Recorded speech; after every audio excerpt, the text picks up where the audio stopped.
Imagine you're going through some difficult situation in your life, like there was a death in the family, or you had a breakup, or you lost your job, or you've like someone betrayed you, like anything that would be like very like, oh fuck, that kind of a I've had all situation. 4 things happen in the past 2 years. Wow, awesome, bro. People often confuse ADHD with anxiety because the symptoms are very similar in nature. So you're still a vegetarian, right? Yeah, I mean, like I eat non-veg. In my house, I don't eat non-veg. That's all. I got it. You're a geographical vegetarian. On But 20 Malayus. minutes in and all we've done is just pretty much roast Malayalis. What's your favorite yeah. thing to do in Bangalore? Leave.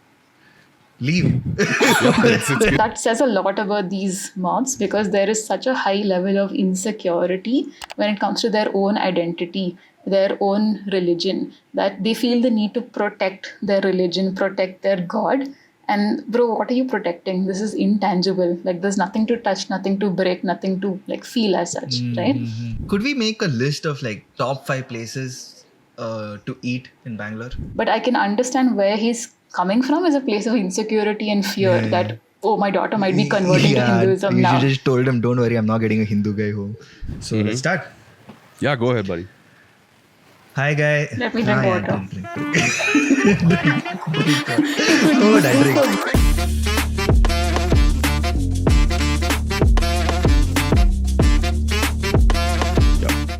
Can you clap once? Because it's very difficult. Enough.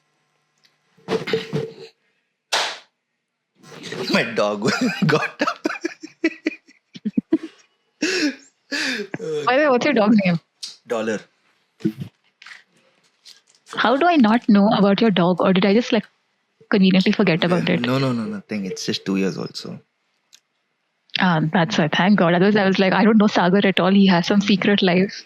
No, nothing like that. Yeah, and the secret life is spent wasting it on me. Did you name him Dollar after Richie Rich's dog? So this Dollar's mom is called Cash.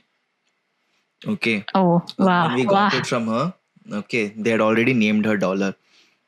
So the name stuck. Okay. This family, were they Marwadi? Yeah. I guess. Oh, damn. Makes so much sense. Well. This guy is Marwadi as well. I'm not Marwari, Sagar. Please don't call me that. 62.5%. What are you? You're Rajasthani, right? It's just Rajasthan. I'm no way Marwari. Like, it's just the way my... He did clarify on the podcast with Ashmit. Yeah, identity is such a frustration because people look at my face and they think something, but I'm completely different from what I look like. But you're not a girl. Jesus, bro, only you could think that. Can you do one small thing? Can you just tilt the laptop screen slightly lower so that there's not so much space above your head? Yeah, perfect. I want to get rid of my bed also. It's okay. I'll cut that little bit off. All 3 shots have got beds in it. Yeah, we have beds and all. Look at this. I just made this bed because it was in the frame. It's good to know that we're not homeless. Yeah. Otherwise, everyone will be like, oh, these guys are homeless. That's why they're doing all this useless podcast. I mean, you're sitting on the terrace all the time, dude. There's no background also. You could be sitting on like a roadside next to a flyover. Dude, you just stole some laptop. I was on a call recently with those TEDx guys. They're asking me, are you sitting on a railway station? I am like, no. I'm sitting on my terrace. You should have been like, no, but there's one behind my house. How will they know anyway? They know where I live, dude. Everyone is Goa is like everyone knows everyone. Yeah. Sure. Yeah. Such a privilege to know Sagar.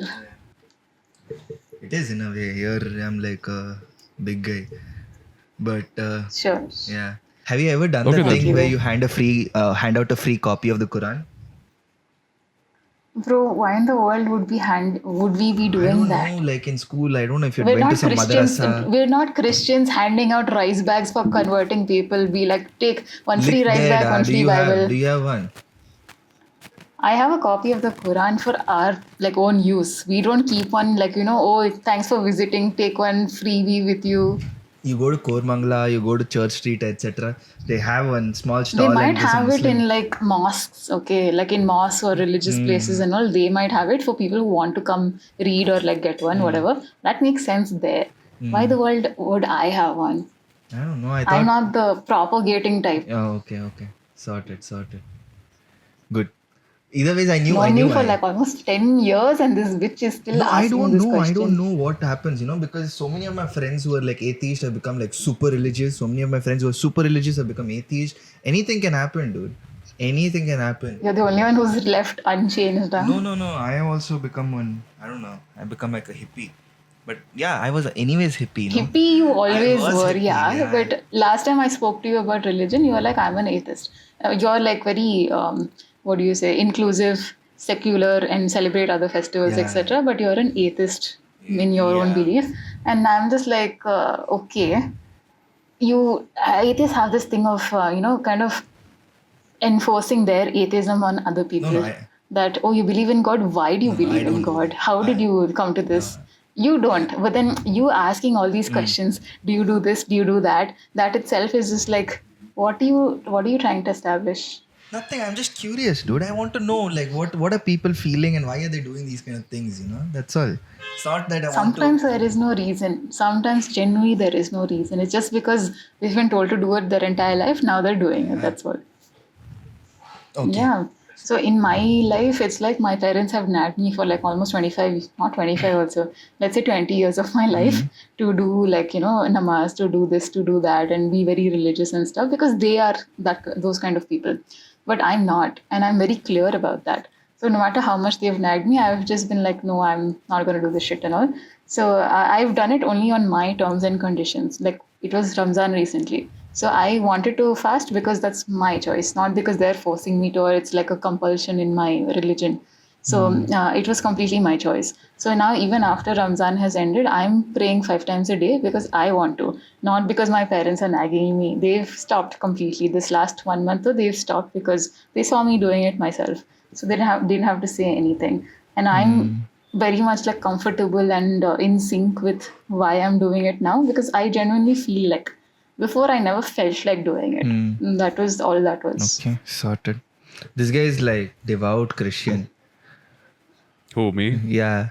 Fuck off, Sagar. What the hell's wrong with you? Oh please. I saw that coming like a mile away.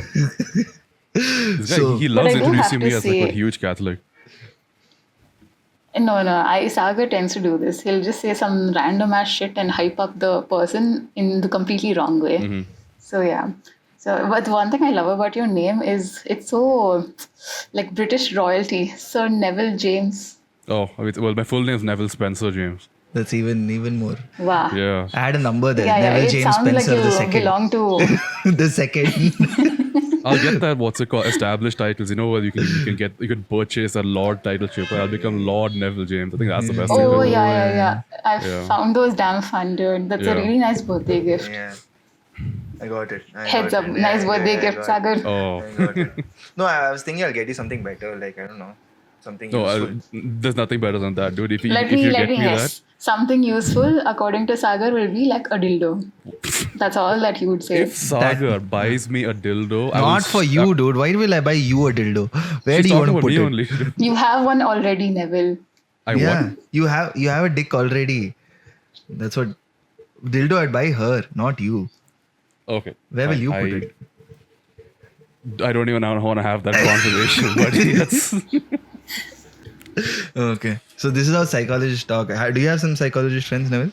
Yeah, I have like 4 or 5 of them, and I can't stand even one of them. They drive me up the wall. Damn. Yeah. All right, wait. Let's before we go any deeper, Sagar, open up so that we can actually get. I just wanted to set the vibe. That's all. Uh-huh, I told her that before the call starts, usually we talk like this, set the vibe, get everyone comfortable before we start. So let's start. Yeah, go ahead, buddy. Hi, guy. Let me drink water. Drink water. You could Oh, use that this drink. for bloopers. That poor dog, dude. You can really use this for blooper Bye. material. Hey, bahar hoile. What yen ಬೇಕು? Dude, people who have dogs, you're still a vegetarian, right? I mean, like, I eat non-veg. In my house, I don't eat non-veg. That's all. I got it. You're a geographical vegetarian. So this one, like you start. I'll tell you after the podcast starts. Ready? Ready, guys? Yeah, go Yes. ahead, Sagar. Okay. Ready. Hi, guys. Welcome back to NGL, the People's Podcast. And today we have a very special guest, Afeefa. And if I had to describe Afeefa in like very briefly, if there was any psychologist who could, cure the Joker, it would be Afeefa. She's a psychologist and she's like a very old friend. I know her since more than 10 years now and very excited to have her. Hi. Welcome, Afeefa. Hi, Afeefa. Well, welcome to the show. Thank you for coming. Sagar did Thank give you me for a having bit, me here. Yeah. Sagar gave me a little bit of context. As he said, like your old friends used to be roommates or something. He mentioned that when he and I were discussing, when he wanted to have more intellectual discussions, he mentioned he knew someone who's a psychologist, a female. So and I thought, you might be able to give some insight into your field, what you do, because even I myself don't know too much exactly what you're into. So I actually been pushing him, like bring it in, but didn't quite happen. And plus, I Right, managed to right. get we shot 3 episodes before you did, but now you're here. Thank you so much for coming. I think you'll be Yeah. able to really give us some insights. Yeah, definitely. We've been Okay. wanting to have like I don't know, like an intellectual discussion. Some Definitely. enlightenment. Little bit is needed once in a while. Dose. Right. Yeah. Sure. Yeah. So I'm honestly like honored to be here because this is a chance for me to enlighten Sagar. Neville, not so much. Like he seems pretty mature already on a public platform. Like just to straight up bring it out there, disclaimer that I'm here on the podcast as a friend rather than a psychologist right now. So the day you guys want to get deep into psychology and like do a complete episode on psychology related stuff, I'll bring the therapist out in me.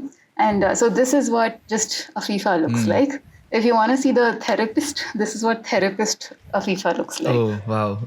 Hi, It's like Superman and how Clark are you Kent. doing today? And I'm not kidding. I use this reverse Superman effect on my clients. And these glasses are like, What's this genius doing? All right. background noise. I think this guy just wanted to flex his hairy legs. It's summer in Goa. Oh yeah, it's definitely hot, but at least he's getting rain apparently. Yeah. It's again seaside place, right? It's going to be raining. It's usually like that in Bangalore also during April. We'll have April monsoon, so it's constant. Dude, you live in Bangalore. You're talking to me like I'm not from Bangalore. Yeah, and I'm just like, what the fuck am I doing? But jokes aside, this summer was extremely hot. Yeah, it was. It was insane. Yeah. Plus, I had Ramzan going on, so it was like I couldn't sleep, I couldn't wake up. I'm not able to eat or drink because of Ramzan. I'm dying, literally dying. I don't fast like visibly, and even I'm struggling to sleep. It's absolutely crazy how warm it's You getting. didn't do Lent this time. I'm not Christian. Oh, Yeah, acha. Sagar was just messing, pulling your leg. So okay, tell me what you are, just for I'm clarity. an atheist. I'm completely atheistic. Okay. Yeah. That straight up clears everything. So I'm like, cool, science baat karenge. Yeah, he's more atheist than me. Like I'm at least like I don't know. I do whatever the fuck I want, but he's like full on. You're a atheist. hippie, Yeah. bro. You are hippie. You're like more into the universe and spirituality and stuff. Yeah, but he's not even in that. So yeah, sorry about that. I had to like everyone is shouting that at. You have to let all the dollars out, dollar bills, y'all. So yeah, dude, I was thinking, I was asking FIFA a few days back actually, like, how do I introduce you? Then I came up with this Joker thing, but I was like, should I choose Joker or should I choose Hitler? But then Both are hopeless. yeah, but like So if you either works, they're dead if you were anyway. the therapist for Hitler, I think there'd be more Jews on the planet. But Yeah, so I think you'll hear more people telling you Happy Hanukkah, Mazel Tov. there is a Jew population in Bangalore, right? I have never met any I'm Jews pretty yet. sure there is. There is a synagogue. There But is a like synagogue. again, minority. Yeah, of course. Yeah, there is a synagogue somewhere, I think on the way to the airport. It's a very minor population. You sure? I thought it's near Shivaji Nagar.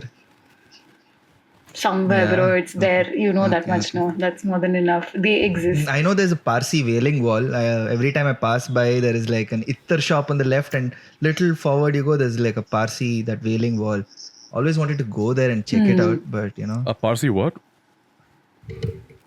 Parsi wailing wall. It's a thing that they have. I don't know the details, but basically they stand at that wall and they do a certain Yeah. ritual. I'll take you there once when I come.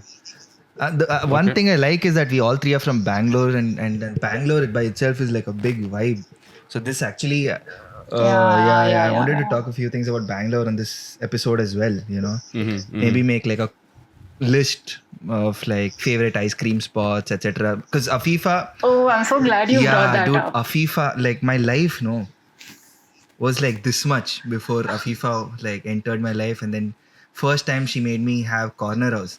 Before that, okay, I only had eaten like butterscotch family pack ice cream or that orange lolly or that quality walls cone ice cream or whatever, right? I not mm-hmm. had that level of ice cream till then. Then she took me to corner house once. I had this death by chocolate, and I was like, oh my god, ice cream is ice cream, dude. Can be so I good. was like, what is this? I just used to think every time we go to like outside or like it's a summer, you just get an ice cream and eat it. That's all I thought it was. But ice cream, dude. It's a Oh whole my experience, god. bro. That was the scene. Then she took me to this pancake place. That was the first time I had pancakes. What is that? What is Oh that? yeah, Souffle. it was a souffle Oh my pancake place, so god. like extra Oh fancy. shit. So all these kind of things in my life actually were introduced by like Afeefa. Thank Yeah, you, yeah, thank you. yeah. Thank you. Actually, I didn't eat much food outside before that actually, but like after eating all these kind of things, I couldn't go back either. You know. So yeah, thank you for that. But you guys, you've lived all your life in Bangalore, and I think almost Neville also almost all his life, and Most of my life I've been in yeah, Bangalore. me Yeah. also. I think I was 7 years in Bangalore, I guess. What's your favorite thing to Yeah. do in Bangalore? Leave. Leave. Yeah, it's getting so Oh bad. my It's god, getting yeah. so bad here, man. Oh Seriously. shit, yeah. With the The Kannada thing you're traffic. talking about? No, Oh, leave that Kannada thing, dude. Like okay. I get along with most Kannadiga folks, dude. I'm talking Hmm. about the traffic. I'm talking about like how dirty is getting over here. I mean, obviously culture itself is changing. It's not the Bangalore that I came to as a kid. Uh, it's a difficult city to live in if you ask me. Everyone's on top of each other. It's just difficult to be. Yeah. Okay, I have a slightly different opinion, and I think it's because I've been brought up here and not like I moved here when I was older or anything, Right. like how maybe Neville has. So that way, I've always had Bangalore as a base Mm-hmm. where my family has lived here. I've been brought up here. So for me, it's like extremely familiar and comfortable. So a lot of people who have like immigrated from like Punjab, Kerala, Chennai, other places, etc., and just moved to Bangalore. Like they are Bangaloreans. They're not Right. Kannadigas. Yeah. They are Yeah. Yeah. Bangaloreans. Yeah. And even I would be a Right. Bangalorean, okay? Because both my parents are Tamilian, like through and through Tamilian. And I don't identify as a Tamilian or as a Kannadiga. So what is left is Bangalorean because this is like what majority of Bangalore Yeah. population actually is. People Right. who've just come and settled for like 10 years, 20 years Yeah. altogether and who have just really settled here. So it's very a comfortable place to be in. It's like super laid back compared to any other city. The weather is nice and chill, and the people are also very sweet, etc. It's all in comparison and relativity I'm talking about. So yeah, Bangalore has its own level of problems, own set of issues, etc.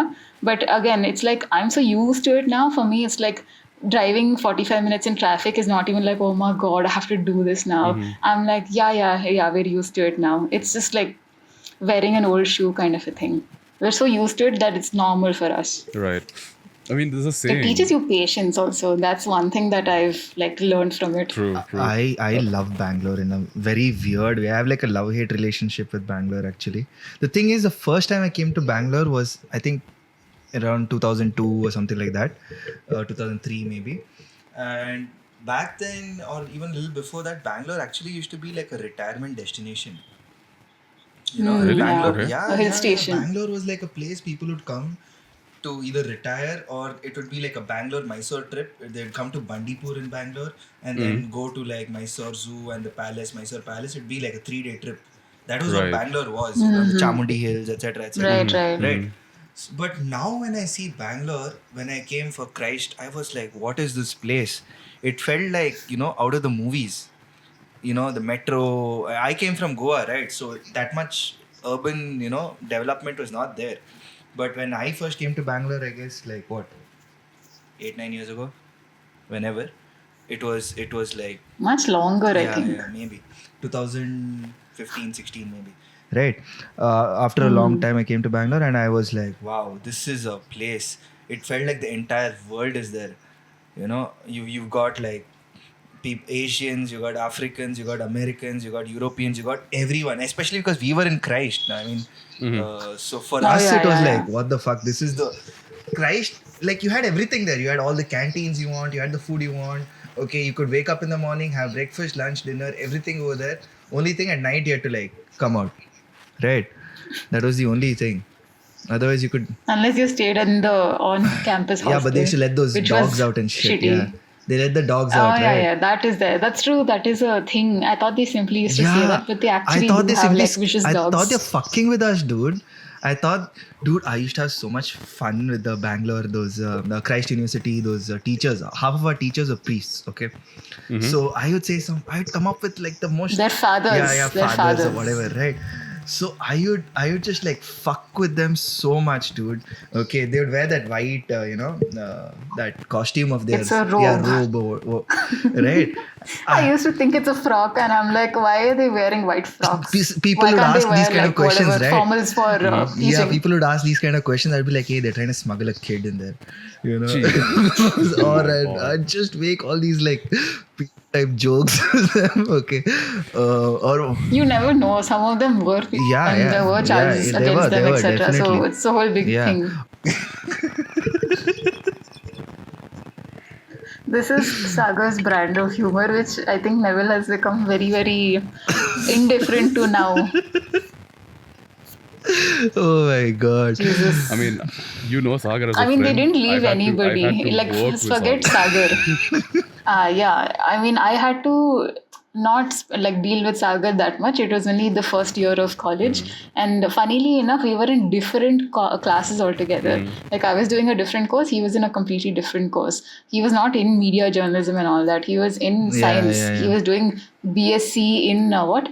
Physics, chemistry, and math. So that was literally what Sagar was doing in Christ in his first year. And he used to have this full on afro and like thick glasses. So he was like this Nerd. very weird combination of nerd.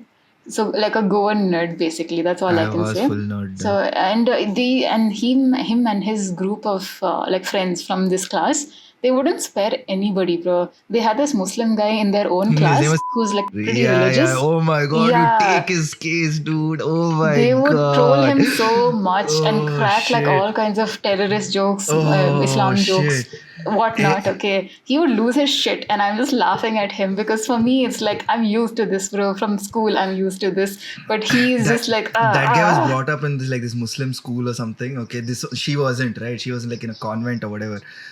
For him, it was convent your ass. Okay, please. I was in an international co-ed Yeah, school. Which whatever. school was it? Which school did you go to? It was Greenwood High. Oh, okay, okay. Which school Yeah. was yours? Frank Mine? Anthony's. Yeah. Frank Anthony's, yeah. Okay. So yeah, you both went to like normal schools, right? But this guy had gone to like Muslim school or something. What are they called? Madrasas, right? Yes, Something yes. like that, right? And every time Christ security is like they have more ego than Modi or anyone. They have like the level is only different. They are the owners of the campus, the security guards, right? They wouldn't let you sit. They act like you're crossing into their Yeah, it's boundary, like their their house territory, and they're and- protecting their kingdom. Yeah, it's as if like they're actually taking their work seriously. Like the first time They actually did because they're all retired army people, and I'm just like, holy shit! Like this college is not messing around with Yeah. anything. Okay, and for some reason they would like those. They'd be like too strict for no reason, right? So I would just pull their leg also. Okay, I'd be like, hey, bhaiya, dekho iska bag theek se bomb hoga, dekho and all. After a while they only started letting us enter without checking me. Okay, they'd just be like, you go. I'd be like ID. I would not wear my ID card because wearing ID card was super compulsory. I'd just like remove the ID card for some fuck all reason. Okay, I'd like put it in my pocket and ID card would be in my bag or something. After a while, they just I'm pretty sure you were thinking, how far can I push this shit Yeah. until they actually beat me up? oh my god. Typical. Oh my god, I swear. Sagar, it sounds like you literally came to Bangalore just to be racist to everyone, dude. Like you went to I bully the priests. came to Bangalore you just for the bullied all your freedom. Muslim folks. I can't I hear can you. see. sorry, it's like you came to Bangalore and then you bully the priest, you bully the Muslim folks, and you mentioned you came for the freedoms. Like you had all these internalized thoughts where you just wanted to be in everyone's face, and I now that you was got the freedom, you could let loose. I was like a mean guy in Christ, dude. You wouldn't even know. Like after as soon as Christ got over, I just became like this ultra calm, like sensitive guy. When I was in Christ University, I was like this really mean, like I don't think you were mean. You were like very goofy and funny and very like, rebellious type. like you will do some, in a way, you will do like some fuck up shit, something or the other, and everyone will be like, oh, Sagar. Yeah, That. that. But like compared to what I am now, like this guy would call that guy mean. That's what I'm trying to say. Fair Yeah. enough. Fair enough. Now I wouldn't like bother with all that at all. Maybe if I'm feeling like if I'm high or drunk or something, maybe I'd do that. Yeah. Your whole phase is over. We get it. Oh God. Did you ever try this shit? In You're asking. no, I know What you. shit? This kind of stuff in your college. By the way, I don't want to mention where I did my education, so Yeah, don't I'll cut bring it that up off, again. Yeah. I mean, not really. Most of the folk were so timid. I mean, I'm usually a quiet guy and I keep it to myself, right? But I had one of the biggest personalities in college. There wasn't much to do. A lot of folks in my college, they came from actual like villages. Like I'll give you some perspective. Some of the people there who signed up for computer degrees, the first time ever seeing a computer was in college, Wow. and most of them stuck to themselves. That's a revelation. Yeah, most of them stuck to themselves.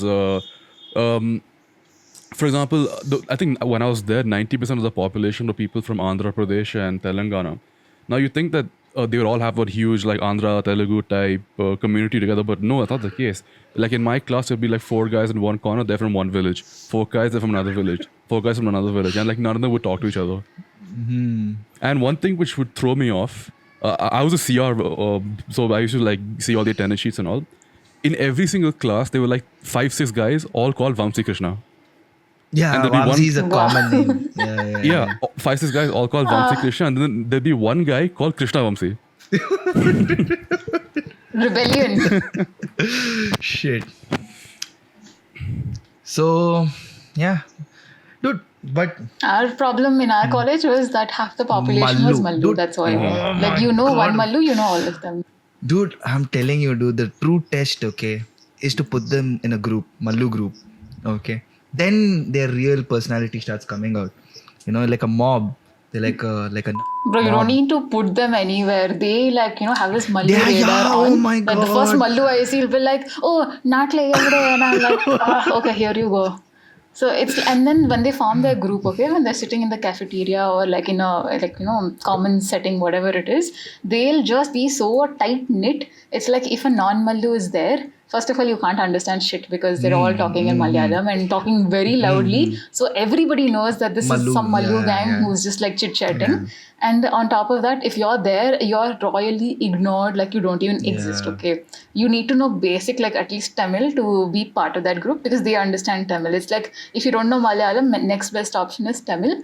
Or if nothing, then English because Hindi is like the worst. Yeah. Hindi. So yeah, it's pretty much that for them. That is their hierarchy. So imagine me having to spend 5 years of my life in Christ, in bachelor's and in master's, and everywhere I go, half the population is Mallu, and these people just are like more keen on finding their own community people. Okay, they have this sense of community, and I understood this why after going to Kerala, like visiting few different places in Kerala.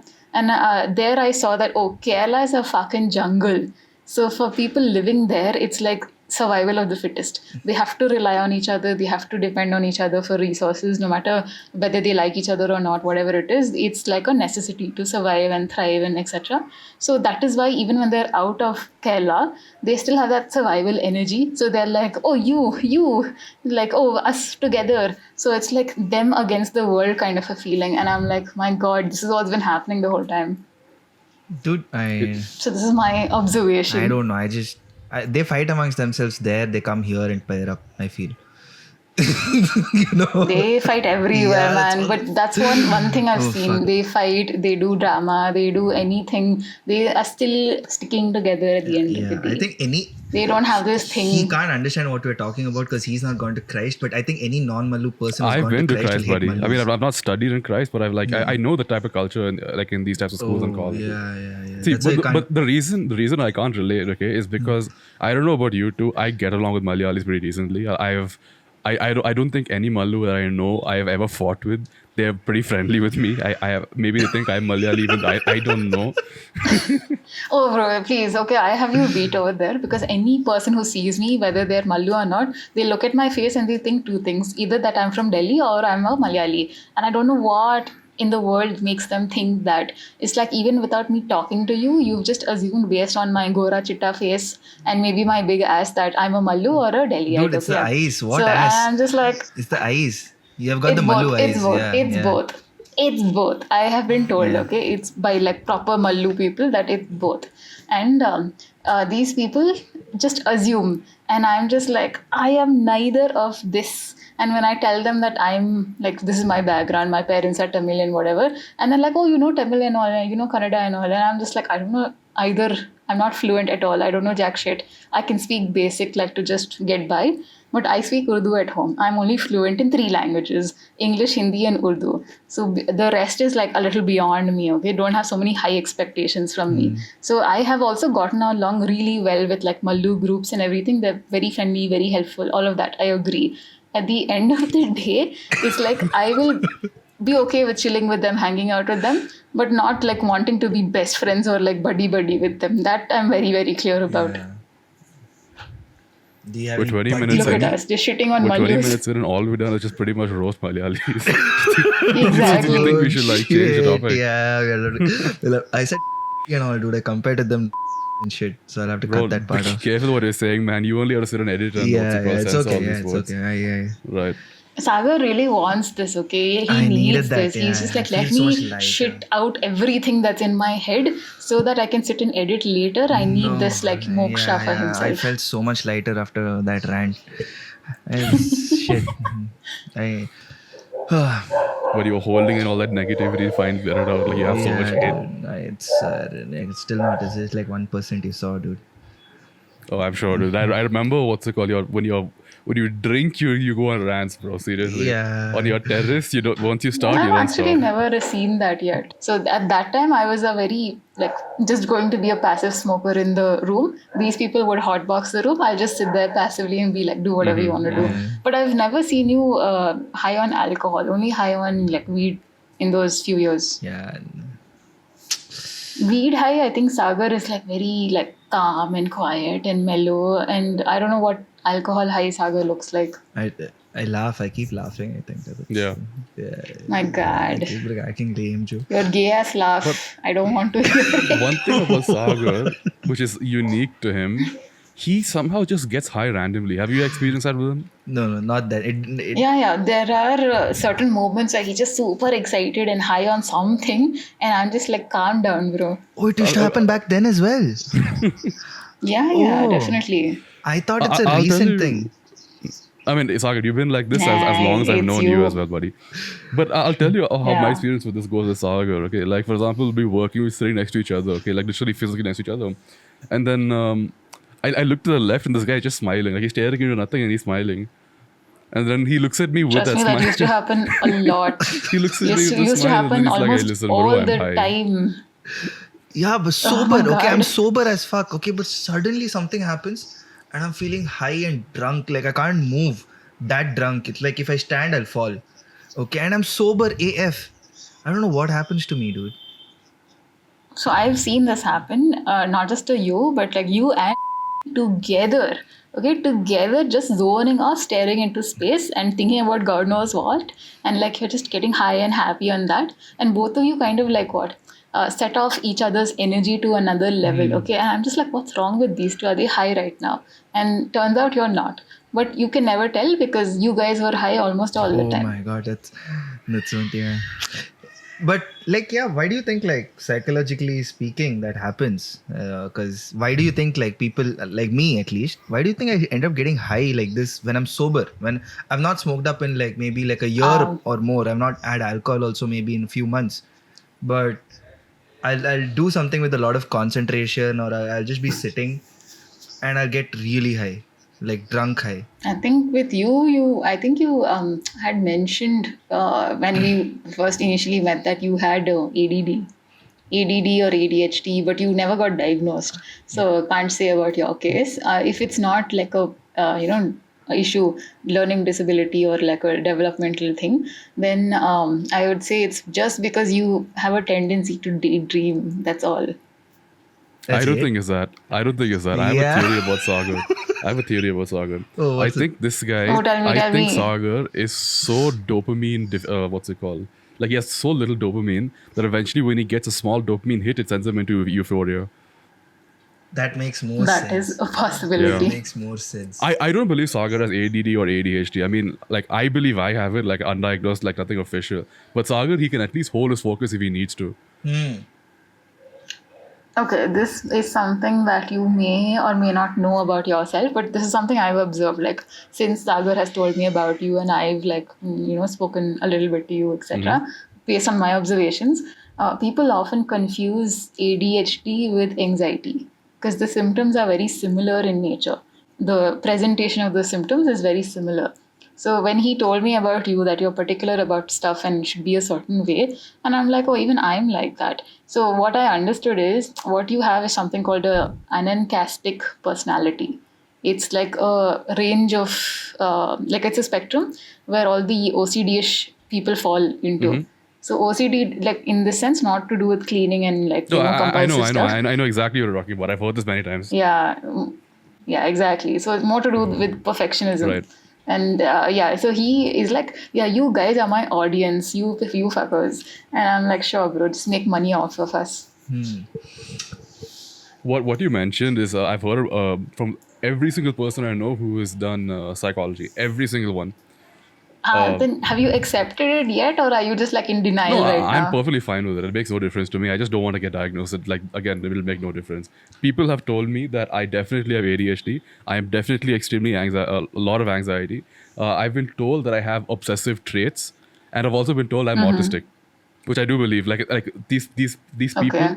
harass me. They make me do all these bloody online tests. I score ridiculously high on them, and they've given me this unofficial diagnosis that I am a high functioning autistic person with something like Asperger's. So I don't unusual. think you have any developmental disabilities or disorders, actually speaking, like based on my Yeah, experience. I think you, and see, if I have to tell you exactly what you are right now, it would be high functioning anxiety. You have high functioning anxiety. That means you're just like a few steps away from having full blown anxiety as a disorder. And I can tell you that for a fact because that's exactly what I'm diagnosed with. Oh, okay, I see. Yeah, so it's like from personal experience, I can see other people when they're mirroring things that I would do or am doing, and I'm just like, yeah, makes sense. This is the spectrum we are in, like, bye bye. Yeah, I mean, regarding this, I never, I don't consider it a disability in any way because it doesn't affect much of my day to days are going on. In fact, it does the opposite. If you Oh, ask yeah, me, definitely. yeah, if you ask me, Yeah, it yeah, helps me totally. so much with being efficient and with my work. Uh, I mean, I do have one diagnosed disability. I'm dysgraphic, so I struggle with writing, a little bit of reading as well. But Interesting. I mean, it's not affected me that much. I can get along with. I get things done if I need to. I think you are past that stage where you would be struggling because that's more like a early childhood kind of a struggle. But you're at the point now where you know how to get shit done, how to like make money, how to talk to people, how to do all of that despite these limitations. So you've learned how to outgrow that and be okay with working with whatever limitations you have. Right. So that's great actually.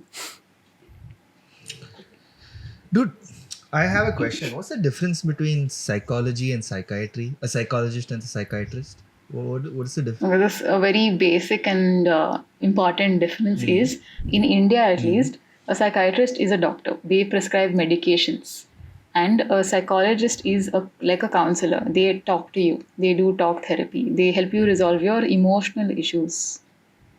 They don't prescribe medication. They don't have the license to do that. They didn't study MBBS. So that's like the major difference between the two. Is it that see, I'm a person of the mind where when it comes to medication, I'm strongly against medication that affects people mentally. Is this a situation where because psychology is less invasive, it is better, or are these like two different things? No, actually, it's so ironic, but what the reality is that psychology and psychiatry both go hand in hand Right. for an effective treatment outcome. So I might be a patient who just needs therapy because my level of issues is not that high enough to have medication or need medication at all. Like therapy se hi kaam chal jayega, I'll be fine with just therapy. So I'll go with just therapy. In if I look at the other scenario, that if I am taking medications, then I definitely need therapy. Because if I'm taking medication, the medication is only going to like reduce the symptoms in terms of intensity. It's not going to resolve the problem. All the issues that I'm having, whether it's anxiety, depression, or anything in mental health related issues, are related to your emotional concerns, related to any socio-emotional problem that you might be experiencing, and that's like grown and expanded into a mental health issue. So the base root of it is always going to be your socio-emotional issues. And so the medication is just going to bring down the intensity. Like if I worry about something 10 times a day, after medication, I might worry about it 2 times a day. It doesn't mean that I don't worry anymore or that I don't feel that level of anxiety anymore. I am thinking about it. I am doing the same thing that I used to do even before medication. It's just that the medication has helped me become a little bit less anxious. That's the only difference. Otherwise, medication is like what do you call it? It's more supportive in nature. It's not supposed to resolve or cure you completely when you have mental health issues. It's very needed in terms of like very severe clinical issues like bipolar, schizophrenia. It's a non-negotiable in such situations because they have a very strong genetic component present, right? But something like anxiety and depression for stuff like, okay, I had a breakup, or I lost my job, or I had a fight with my father. So stuff like that, it's things that have just escalated and have happened like multiple times repeatedly throughout your life, where you have learned to like associate these situations with danger. That, oh, I don't want to go talk to new people because they might judge me. I don't want to go do this thing because I might suck at it. So your brain learns to associate these things with, this is going to lead to a bad experience. And me having to do it for any reason makes me feel unsafe or makes me feel anxious. So that's like the simplest way to look at it. So if you are going for therapy and you need only therapy, great. But if you do need medication and therapy, it's always advised to do both. If you're doing only medication, therapy is a must for you. And that's pretty much sums it up. Oh, you explained it really well, truth be told. Like, yeah, you can definitely see it goes hand in hand. Like, well, I had an anecdote in my mind, which is why I was kind of comparing the two.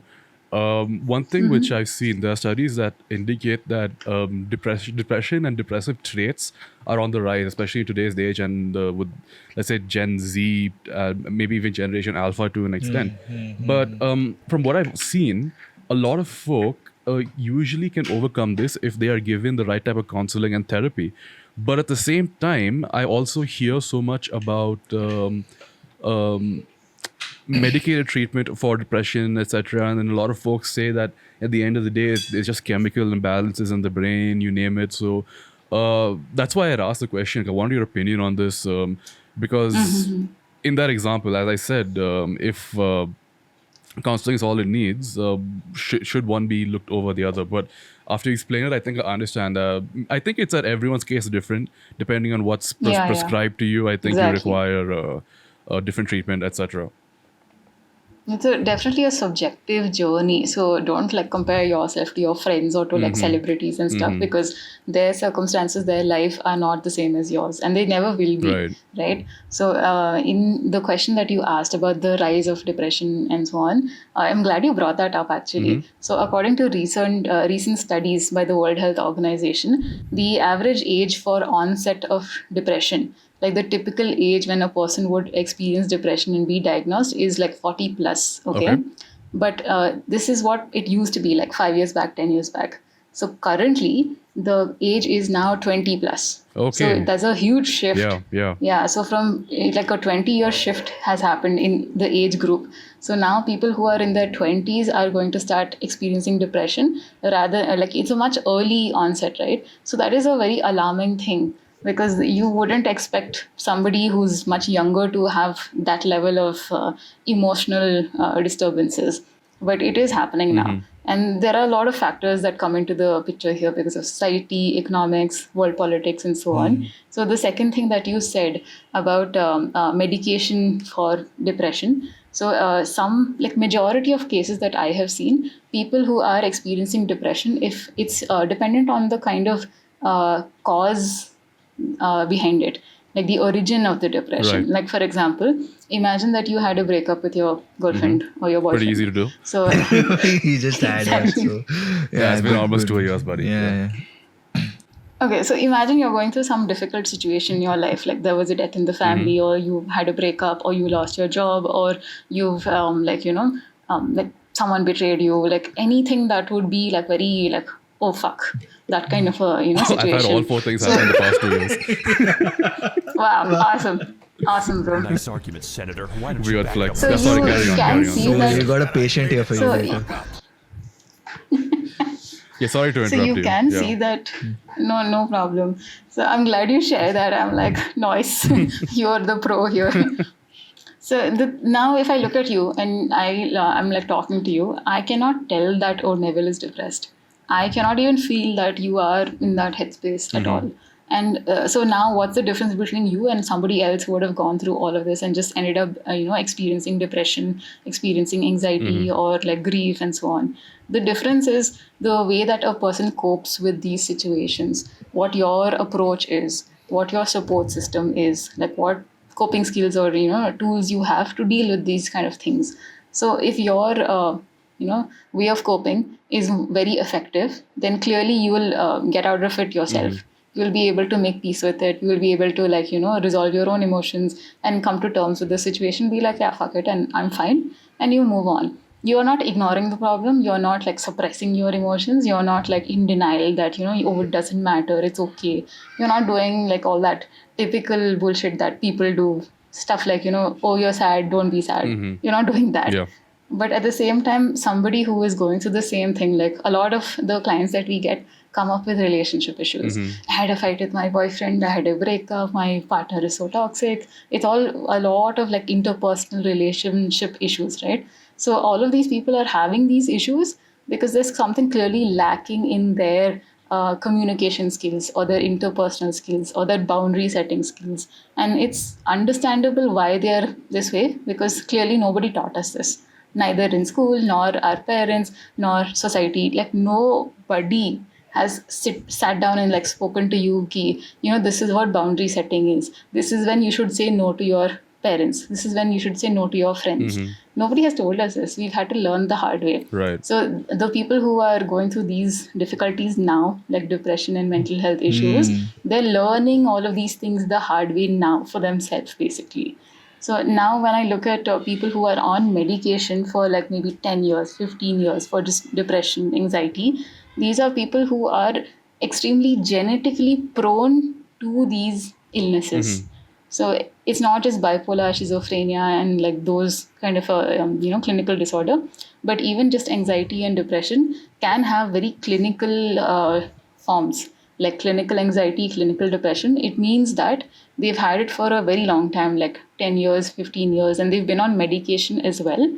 And it's also something that's been observed in their parents or in their grandparents. Like there are clients who have come to me who have like told me their case history, saying that, oh, my grandmother used to have this anxiety disorder, my mother had this, and even I have this now. So there's like a whole generation after generation who's experiencing the same thing because you are genetically prone to experiencing it. So here you can say that, yeah, there is a chemical imbalance, there is a genetic issue, that genetic predisposition actually, and there is like a need for medication to balance all of this out because they are so prone to experiencing all this. So here it's more of an innate origin, where whether when it comes to like a breakup or other fights and interpersonal things, those are more external in nature. So this whole internal versus external origin makes a big difference in the kind of disorder you end up having, or the kind of mental health issue you end up having, and what kind of treatment you will need at the same time. Oh my God. Does that answer your question? Oh yeah, definitely. Yeah. I mean, you are. this one explains very nicely. That's one thing I Yeah, like. I like Yeah. it a lot. Yeah, Yeah. seriously. I wish I could be a teacher, but it hurts my throat, man. Yeah. Oh. I was thinking about what you said. I'm sure you would have heard the phrase generational trauma, right? Yeah.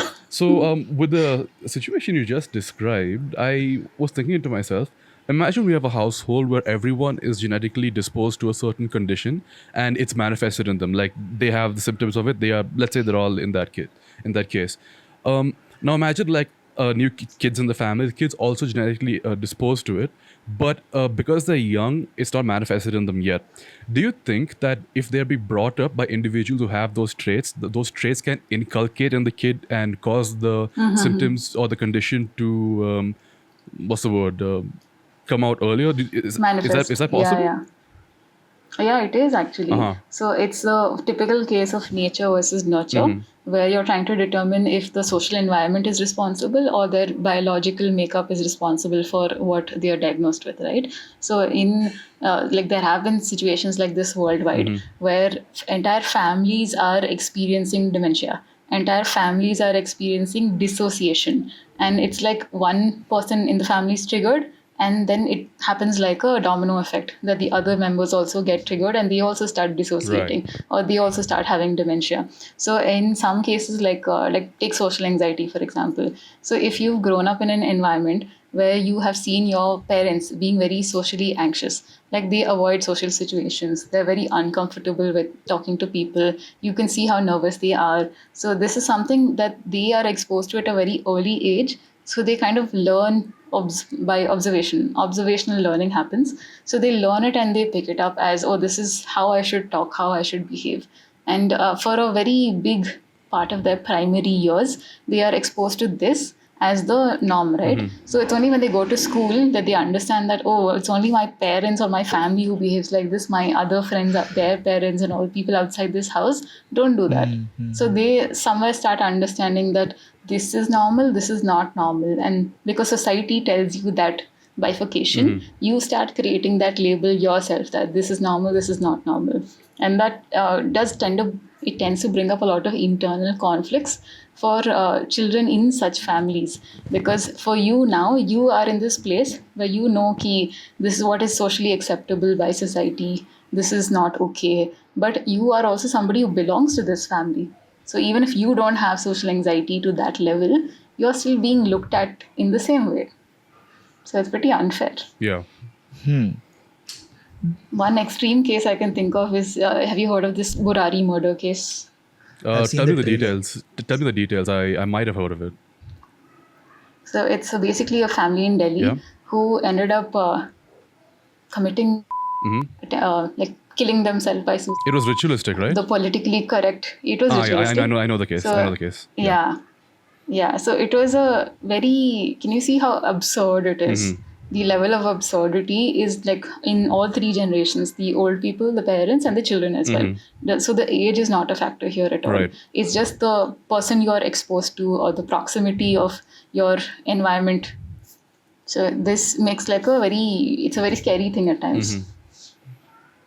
I remember what's it called. I saw the documentary on that, and I found it very fascinating because. But then again, also the folks who made the documentary embellish it like crazy, like, oh, it's some crazy supernatural stuff. But yeah, but I think that was their selling true, point. true. But They need to do that because in the end, the documentary was for entertainment. But despite that, if you read between the lines, you could definitely see a huge case of mental illness in the family. Oh yeah.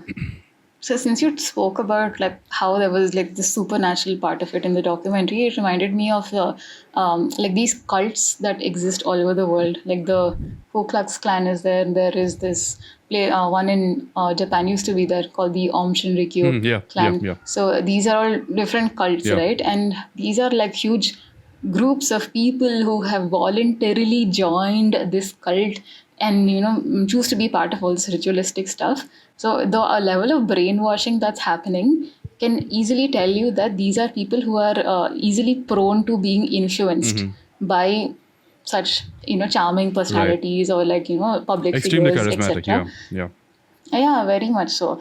So it's a very very, very scary thing to imagine True. that anybody could be influenced. So you have to have like a very strong mental psyche that knowing ki, okay, this is what I believe in, this is my personality, my beliefs, and I am not okay with whatever this person is bullshitting about. Because at some point you might just question it and be like, but what if he's right? But what if this actually is true? So like that self-doubt is something that automatically comes up because as humans we're so curious, we always want to question stuff, we always want to know the other side of everything. So it tends to lead us on this path where it's like even if it means self-destruction, we're still going to go that way. That is literally what human nature is. Right. Dude, Like one. So it's Yeah, go ahead, Sagar. Go ahead. you know, so Freud, I don't know who said this, but somebody says that one of these psychologists say that a mob, when we are in a mob or in a group, we kind of become irrational. We become unconscious. Our unconscious side of us, comes up. yeah. But if when we get in a group, etc., if our unconscious side comes up, why is it that not the rational side or the logical side or the side that is very creative, etc.? Why doesn't that come up instead of the negative stuff? Becoming more.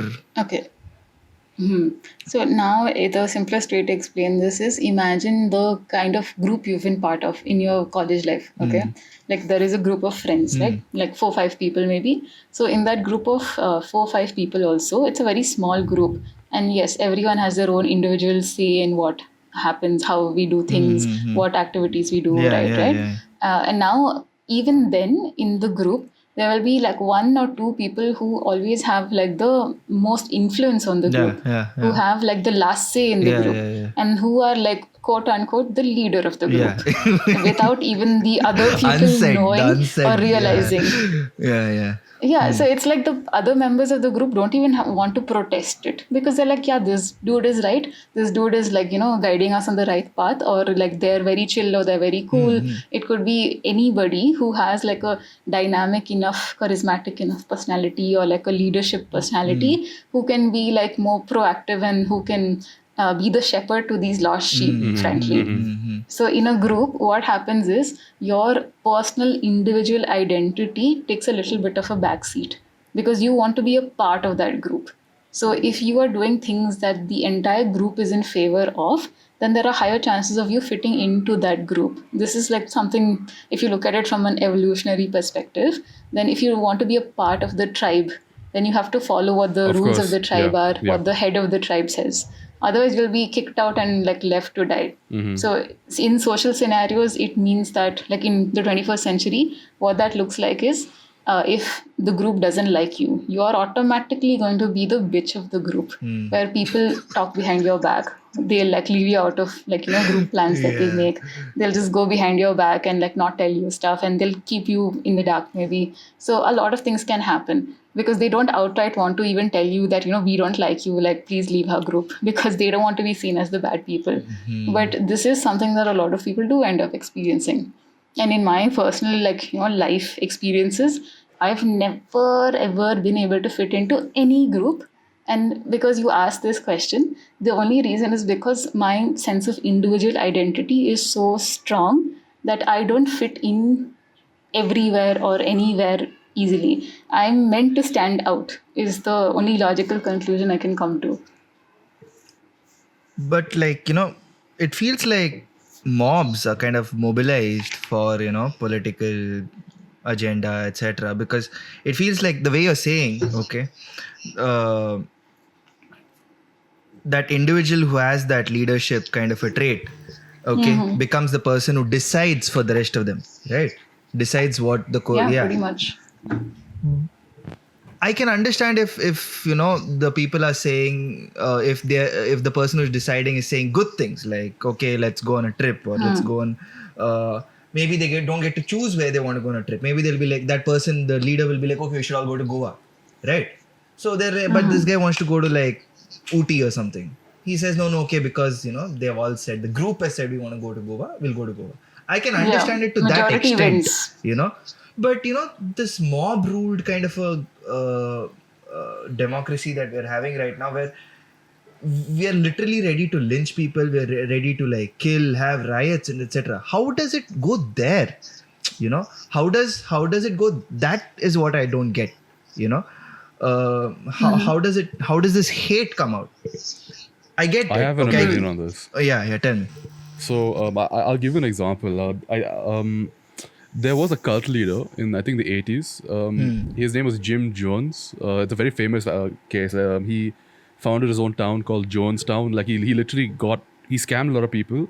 He got a lot of money. He literally bought land in South America. He set up a town over there, and he flew his followers over there to do like concentration camp type work. Now, this Jim Jones guy, he was extremely charismatic, all right?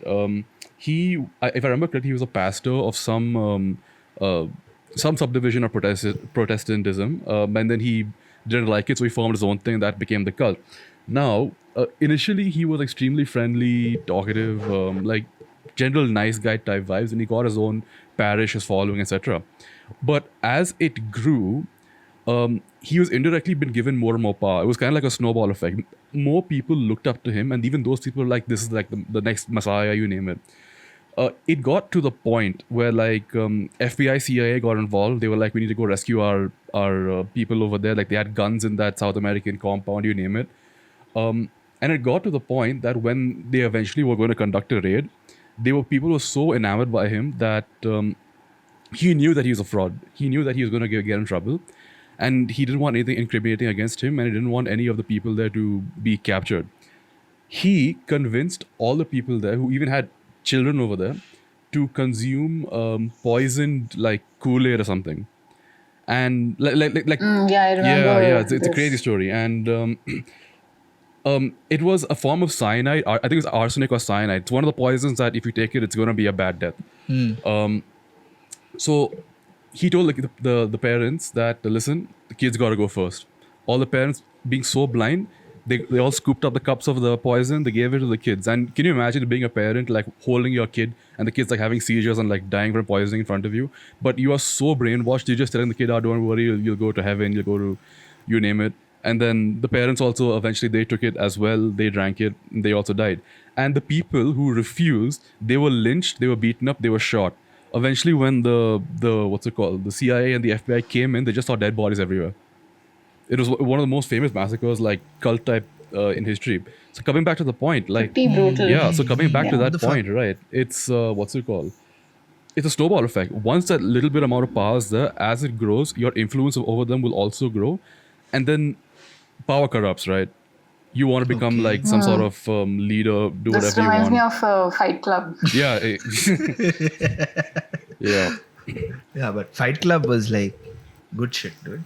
I mean, like, I feel there should be a. But good to watch, not to live No, through. I think there should be a Fight Club. I feel like men, women should get that outlet, like where they can join and then come out as well. But that option to come out should be there. I feel whenever you want. It's the way that Fight Club thing there it worked was that you have to die and then your name is known and some shit like that, right? Right, right. Yeah, And the first rule of Fight Club don't is talk about don't the talk Fight about Club, Fight right? Club.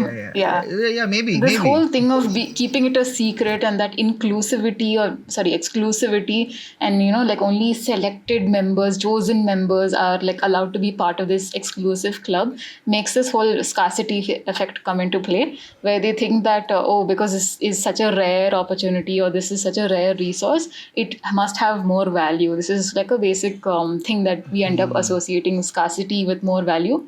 So it's natural that when it comes to mob mentality, there's no sense of scarcity as such. Like religion is not scarce.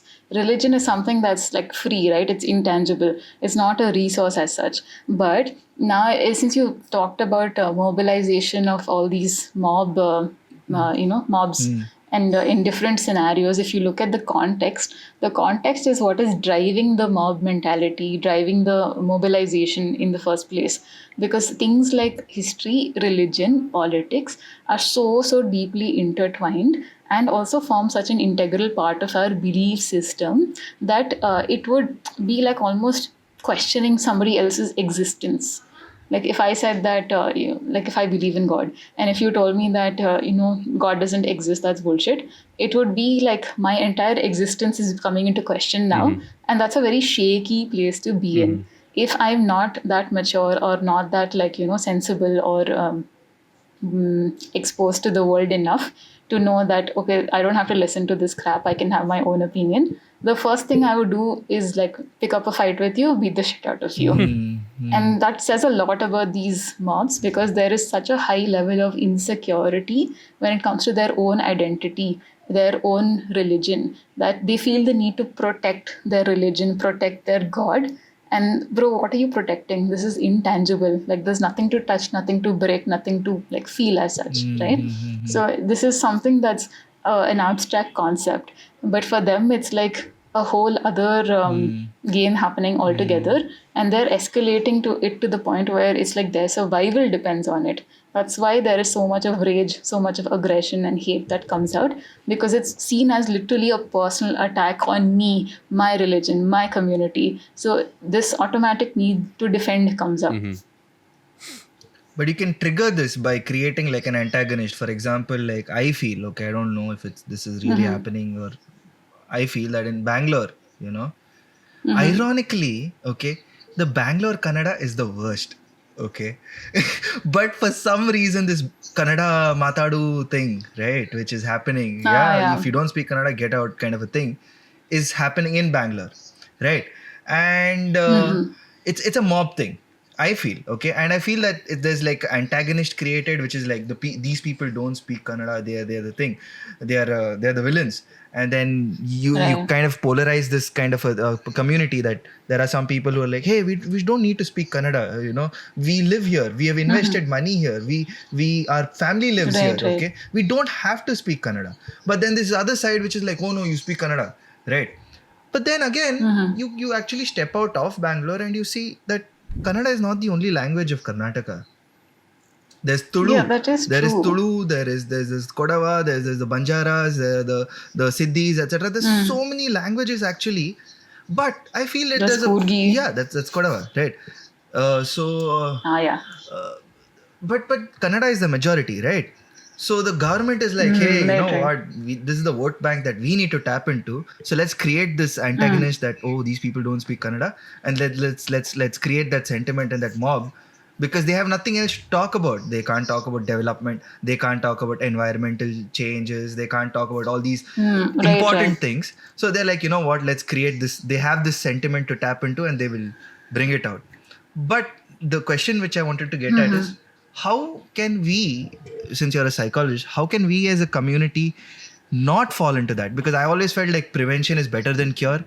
Okay. So it's like, in a psychology case, how as individuals maybe, how can we not fall into this or stay away from it and be like, you know what, there is another reality out there which doesn't have to Right. involve any hatred. So the answer is simple: educate yourself. Education in the sense that learn to become more accepting or tolerant of in like differences between your religion, your culture, your language, and another person's, because it's supposed to be a coexistence, right? It's not supposed to be a majority or a monopoly over anything, because diversity is something that makes the world a better place. What is creating a lot of more resources, creating a lot of more opportunities, more diverse perspectives, and so much that it has to offer. But again, there is some part of this when you're talking about this particular scenario, it's like for a political motive, people are tapping into the sentiments of their vote bank by kind of like touching something that is very deeply personal to them and like setting it off that, oh, we are the only people who can protect you, protect your language, protect your culture, and give you exactly what you want. Because for them, it's a matter of their identity. They are not like losing money, they're not losing land, they're not losing anything. These are people who are like having jobs. Some people who are actually very well off, like in Karnataka, Bangalore Yeah. especially, people who are reddys are like super rich, Dude, bro. Reddys are They are actually all Telugites. landowners. And yeah, but Yeah. the Yeah, yeah, population there's a lot here of Reddys. Yeah, is yeah, yeah, yeah, yeah, reddys, yeah. and Gaudas, they Reddys, are yeah. like very yeah, and they are all very fluent Kannada speakers and very affluent people, very wealthy and influential people who have like all these political connections and who are part of the political parties here as well, right? So it's an entire game of how do I get what I want by tapping into what the other person wants. Whether you give the other person what they want or don't want is like secondary. It's like I'm just baiting you right now. Yeah, so I got this, but is there like a practical thing that we can do on it, like a ritual or something like that, which can be practiced in schools or colleges or amongst friends that says that, hey, you know what, I So don't this want is something, yeah, to just answer your to. question, this is something I actually understood and learned properly when I did my bachelor's. So my bachelor's is a triple majors in psychology, sociology, and economics. So that was like an amazing choice that I made, and it helped me immensely because I'm looking at individuals or society from three different lenses of these three different subjects, and all of them are interconnected at the end of the day. Like even if you are studying physics, chemistry, math, they're also interconnected, right? And I know that bro, psychology and physics are also connected. Physics and economics are also connected. Economics and biology is also connected. There is also like all of these fields of knowledge are interconnected at the end of the Yeah. day. It's about which lens you want to look into to understand the world. Simple as Sure. that. So when I'm looking at these three things, psychology focuses on the individual, and sociology focuses on the society level of things, society as an institution. Economics focuses on economy as an institution, right? So there are two institutions, and psychology being like the focus on the individual, going through their day-to-day life, being influenced by the society and economy. So these are inevitable things because they impact your life to that level of extent that you cannot get rid of them, you cannot separate them no matter what you do. So now the question you asked was, how do we like bring about awareness or like do something about this? So the only thing is to learn to look at the scenario for what it actually is and not what it looks like. Like you will have to look beyond the charming personality and the motivational speech that's given, or the actions that they do, the charities that they're doing, the political parties, or anybody for that matter. Like if I talk on a individual one-on-one level also, I know that when you say something, it could mean this, it could mean A, B, C, D, it could mean something else. But I have my opinion on it, you have your opinion on it as well. But I have to, like, after I know you for a certain amount of time, I know that when Sagar says this is actually what he means. Okay. So I have to be able to understand the hidden meanings, read between the lines when it comes to a societal level or a community level of events that are happening. Okay. Because everything that's in front of me is not what is actually happening, right? So Okay. that is something not everyone has the privilege of knowing or seeing or understanding. The level of inquiry. You have to like dig deep. Yeah, you have to dig deep, and that's where journalism comes into the picture. The media news as an agency to give Yeah. that hidden insight Yeah. and information to the And people. they're not helping. But again, Yeah. now, Yeah, of course. yeah, now they're also like under the They're influence all of become. these rich businessmen. I've got my own take on this. It's not that. So Sagar said like, what do you need to do in order to inculcate this? But in my opinion, it's actually the opposite. There are certain things that you shouldn't be doing. Let me speak from my own experience, the way I was brought up. Now, I'm an atheist, and my parents, they've got Christian backgrounds, but my parents are pretty liberal. Also, growing up, my parents and all, they did a lot of stuff. Like my dad's dabbled in Hinduism, my mom's in Buddhism, and you name it. But they never told me things like, this is the correct way. I never heard that. Despite them telling me certain opinions, they never said this is the correct way. And growing up, I grew up, and not just grew up, even till this day, like a lot of folk I know come from so many communities. I've got extremely Orthodox Christians in my family, Protestant Catholics, both. I know extremely Orthodox Muslims as well, extremely Orthodox Hindus as well. I've got inputs from almost all the major religions growing up, but I was never really made to believe one was correct over the other. And because of that, I developed a lot of tolerance towards this, because it's just like, this is the mentality that people have. I never saw that my way of life is better than the others. I just understood these are different ways of life, and because of that, I don't hold any resentment towards any major religious groups. So if you ask me, the main reason as to why people become this divisive is because they're of the mindset that their way of life is right and the others are all incorrect. That is a very, very valid point, because there is a very clear bias that people have, even like in our own households. That bias tends to be there. No matter how politically correct they try to be or act, that is definitely seen in some way or the other. I remember one time I was reading this book called The Liberation of Sita.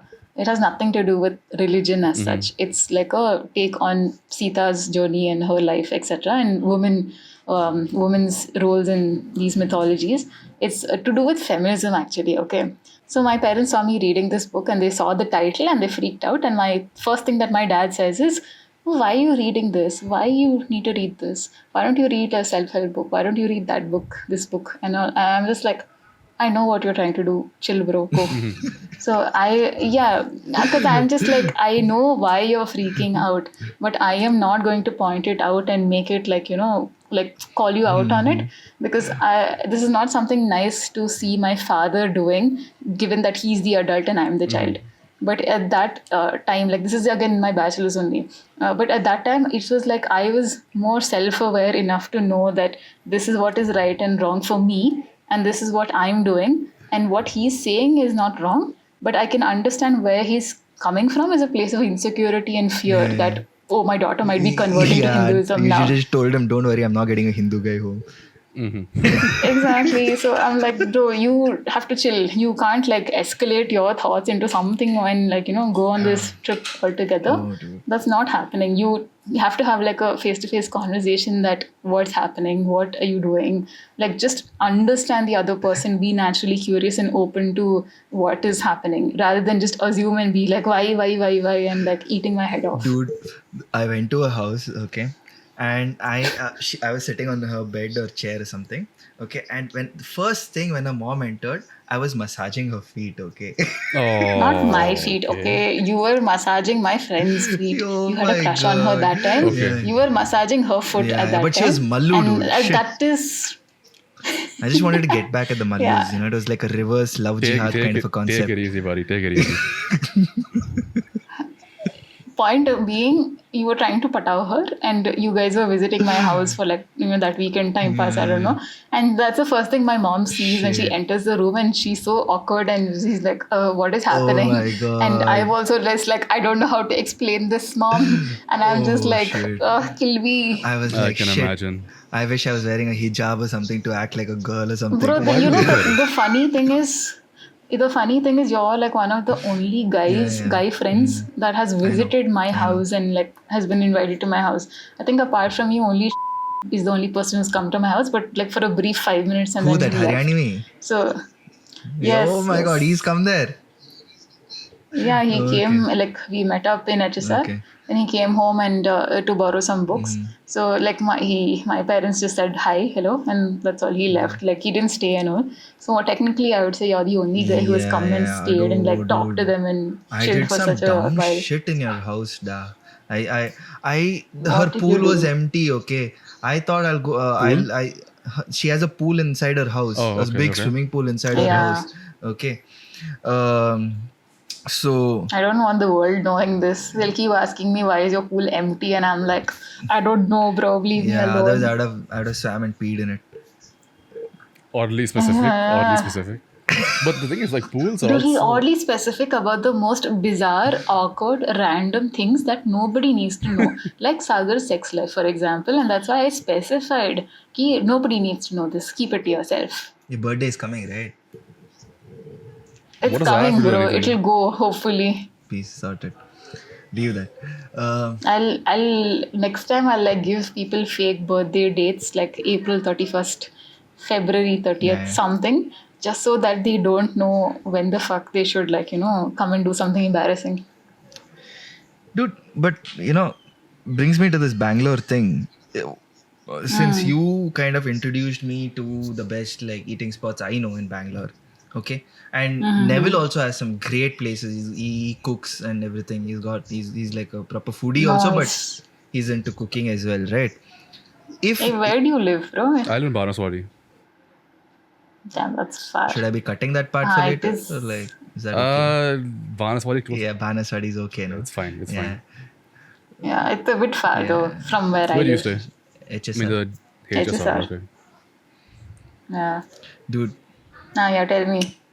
could we make a list of like top 5 places to eat in Bangalore with as a couple? Bro, it's so hard. Top, I like know we off the spoke top of about our this, heads, like of course. top 10. Yeah. Off the top 5. 10 might be too long, but top 5. And why? Of course.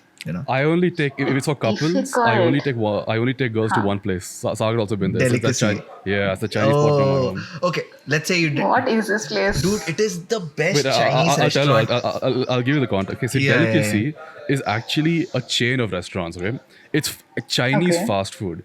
It's shit. It's absolute terrible. Of course. What? But bro, wait.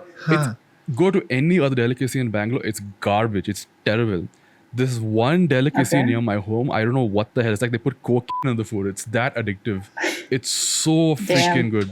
Every Good. single thing. It's Chinese on the food, menu. no, must be MSG. Oh, MSG, sure, but like, I mean, I know You what don't MSG tastes taste like. it, dude. Yeah. I know what MSG tastes like. They Fine. genuinely So make good food. The chef is doing something Yeah, right. Yeah. dude. And it's only that one. Like, if I go to a friend's home and order a delicacy from one of the delicacies near their place, it's garbage. It's just so bad.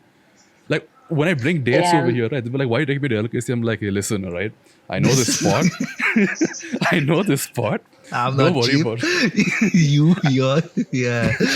And the Oh my folks at the God. restaurant, Let me they blow your also, mind. Yeah, the folks On at a the restaurant, budget. they also recognize me. Like every time I come in with a girl, they all give me that one knowing smile, like, he's reeled in another one. Get the good utensils out. Let's cook like a proper meal for this guy. Oh my Right, God. right. Yeah. Dude, they Special have the service. dragon rolls. Oh my God, Oh, dude. it's amazing. Too Next freaking level. good. This place is on my bucket list I now, swear. like, for sure. I swear, dude. That and that shawarma, jumbo shawarma, I really like that you have near your house. Oh, that roadside one. Yeah. I really Oh. like it for some reason, dude. Mm-hmm. Okay. But yeah, okay. I've heard the best shawarmas are in, what is that area? Like towards Hennur. There's like Forgot too the many name, areas man. towards Hennur, dude. I know that Hennur Give like a and landmark. HRBR, Hennur, those areas. Really? Because Where? there are like legit Afghani people who are like making roadside shawarma there. So they have like the authentic shit and it tastes amazing is what I've heard. Crazy. So now I'm like, when will I go there? Because that's a whole other side of the city altogether. Is it beef shawarma? That I don't know, but you won't I'll get have to go and find out one you day. won't get beef shawarmas in India if you ask me, man.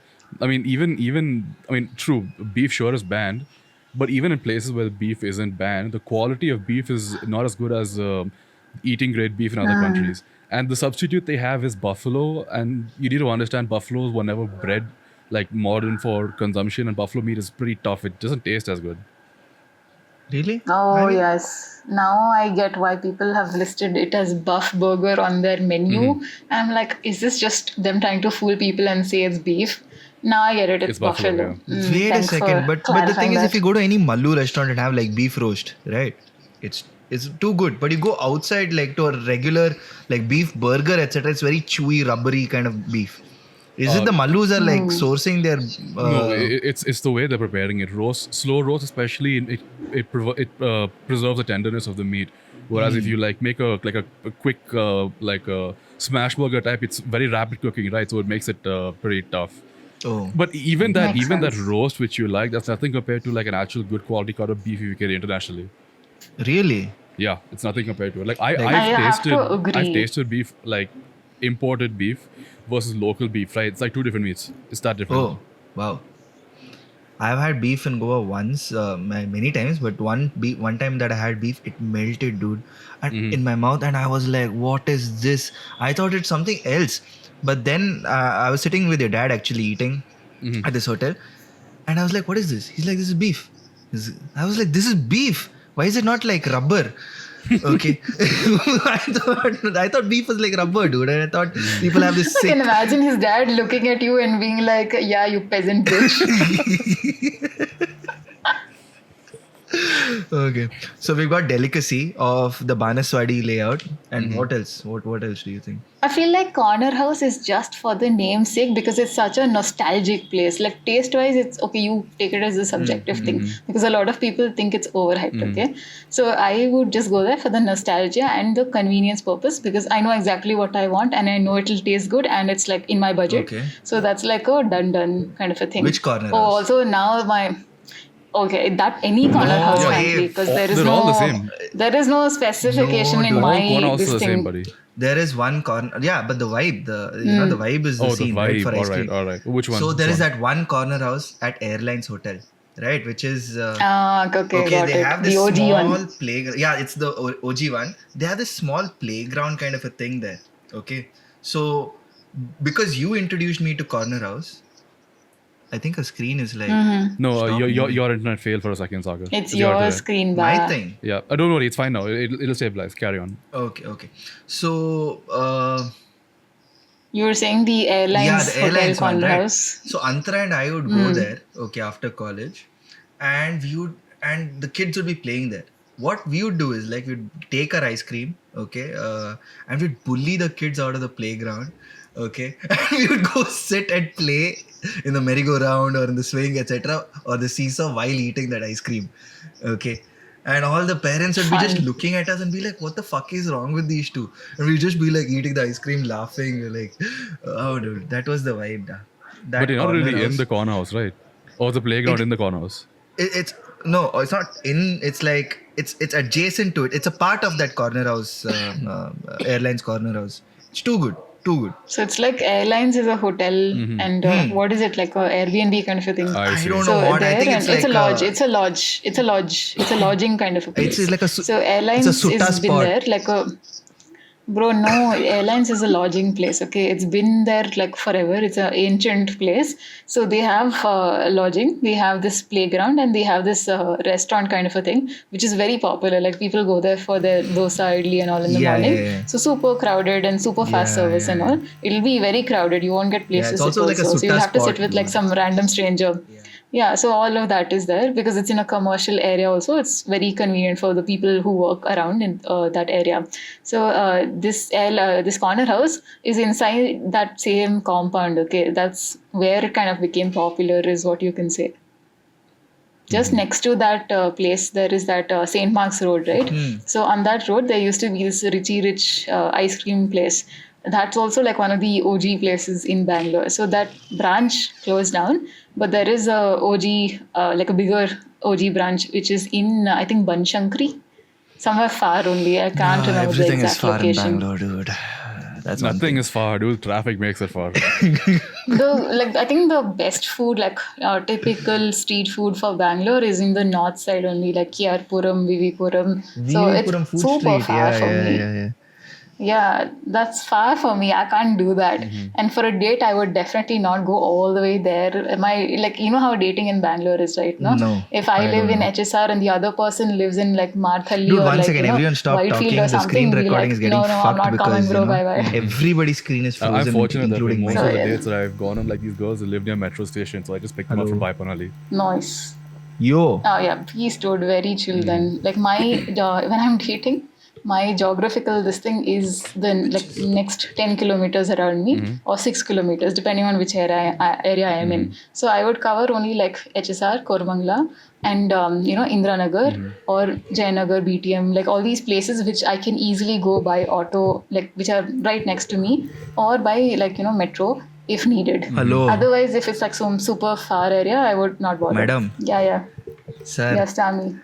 wait for 1 second. The screen recording is happening through my screen and it's all fully frozen since like past 2 minutes. Shit. That's okay.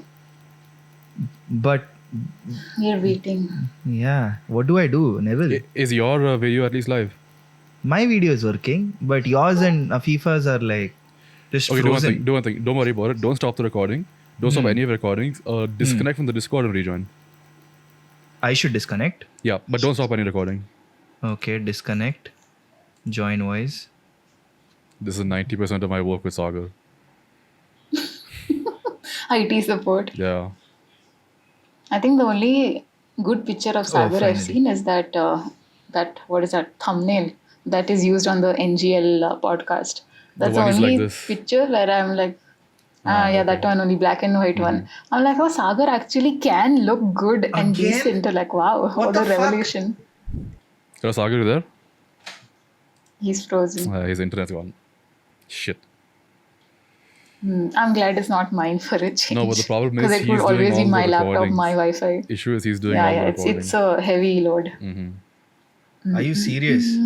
Bro, but honestly, before he comes back, I have to ask you, is there any other place that's worth going to on a date? Because in Bangalore, there are no such like date spots. Like there is Cubbon Park, but that's so like badnaam jaga hai wo. So yeah, apart from Delicacy, Cubbon Park, and Corner House, what do you think there are like actual places? If you ask me, if you can get a good seat at Indranagar Toit, that's also a decent place. Oh, yeah, Yeah. for sure. Shit. Toit has some mad nachos, man. I did not know that baked nachos could be so good until I had it there. They're damn addictive. Let me just message Sagar, ask him what's going on, because I don't want it to be a situation where we lose this episode. Oh, yes, please. It's his net.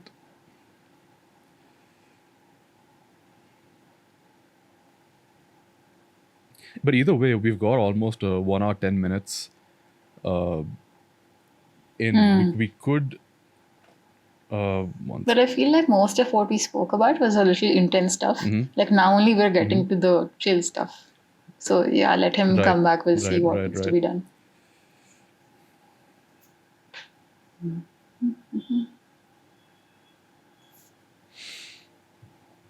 It's so inevitable. People hear psychologist and everything else goes blank and they're like, oh, what is this? What is that? And I'm like, okay, I'll tell you, calm down. I mean, truth be told, like a lot of the people who I know who are in psychology, they are the most anal people I've ever met. I can't stand them. I did have a bit of a bias coming, and I'm like, I think I need to be a little careful with this girl, otherwise I don't want to start a rant. But Yeah. But it genuinely was quite pleasant speaking to you about this. Like you explained things extremely well without getting too. Too technical or detailed, right? I'm glad that's Right. needed. So I think the reason why what you said, like the people you know are pretty anal, is because they have this mentality, like it's something that kind of comes with the job. It's a little difficult to like get out of that therapist mode and be like, I can chill, I can goof around, I can be stupid, I can crack racist jokes and be politically incorrect also, and it's okay. Like I don't have to be this righteous person all the time who is saving other people's souls. That's a very difficult thing to separate, because your therapist side is valued so much, you end up having this god complex at times. So these people, if they like, these are, I'm guessing, the kind of people who would always want to be politically correct, Yes. who would always want to hear the Yes. validating stuff. You can't say Right. anything mean, anything rude, Yeah. or be passive aggressive or crack like a mean joke. And I've grown up in an environment where I've faced this personally, and not anyone else, just me, because I was the only Muslim in that environment. Like in my school, I was the only Muslim in the entire class. Then in my college, there were other Muslims, but yeah, I still had to go through it. Like there are people who would crack terrorist jokes, racist jokes, Right. and all kinds of religion-related jokes. But I would be chill about it because I knew that this is not to do with me. This is them trying to get a laugh, trying to get attention. So I was able to separate those things, because I've seen my friend who's a Hindu, and she there was this junior who was cracking some terrorist joke on me, and he would do that every time he sees me, every time, every single time, because he had this thing of I'm a funny guy. And this girl, every time she would be there, she would hear this, she would get so fucking pissed, and her expression would look like she's about to murder him, okay? And I'm just laughing my ass off, and she's the one feeling bad about all this. And I'm like, why are you taking this so seriously? It has nothing to do with you. But yeah, everyone has their own unconscious thing coming into play here. They're either triggered that, oh, this girl's getting all the attention, or they're triggered that, how is this person being so rude? Or they're triggered that, this is not a okay thing to talk about. There's so many things happening behind the scenes. So it takes person who can slow down, be a little observant, and be like, oh, this is what is happening here, but this is what I'm seeing behind the scenes in this person's mind. What's actually going on that's making them react this way. I can kind of. What are you eating, dude? Sorry, tell me. Oh, what's he eating? Man opens the packet from the bottom. It's paneer Bhujia. What? Paneer bhujia.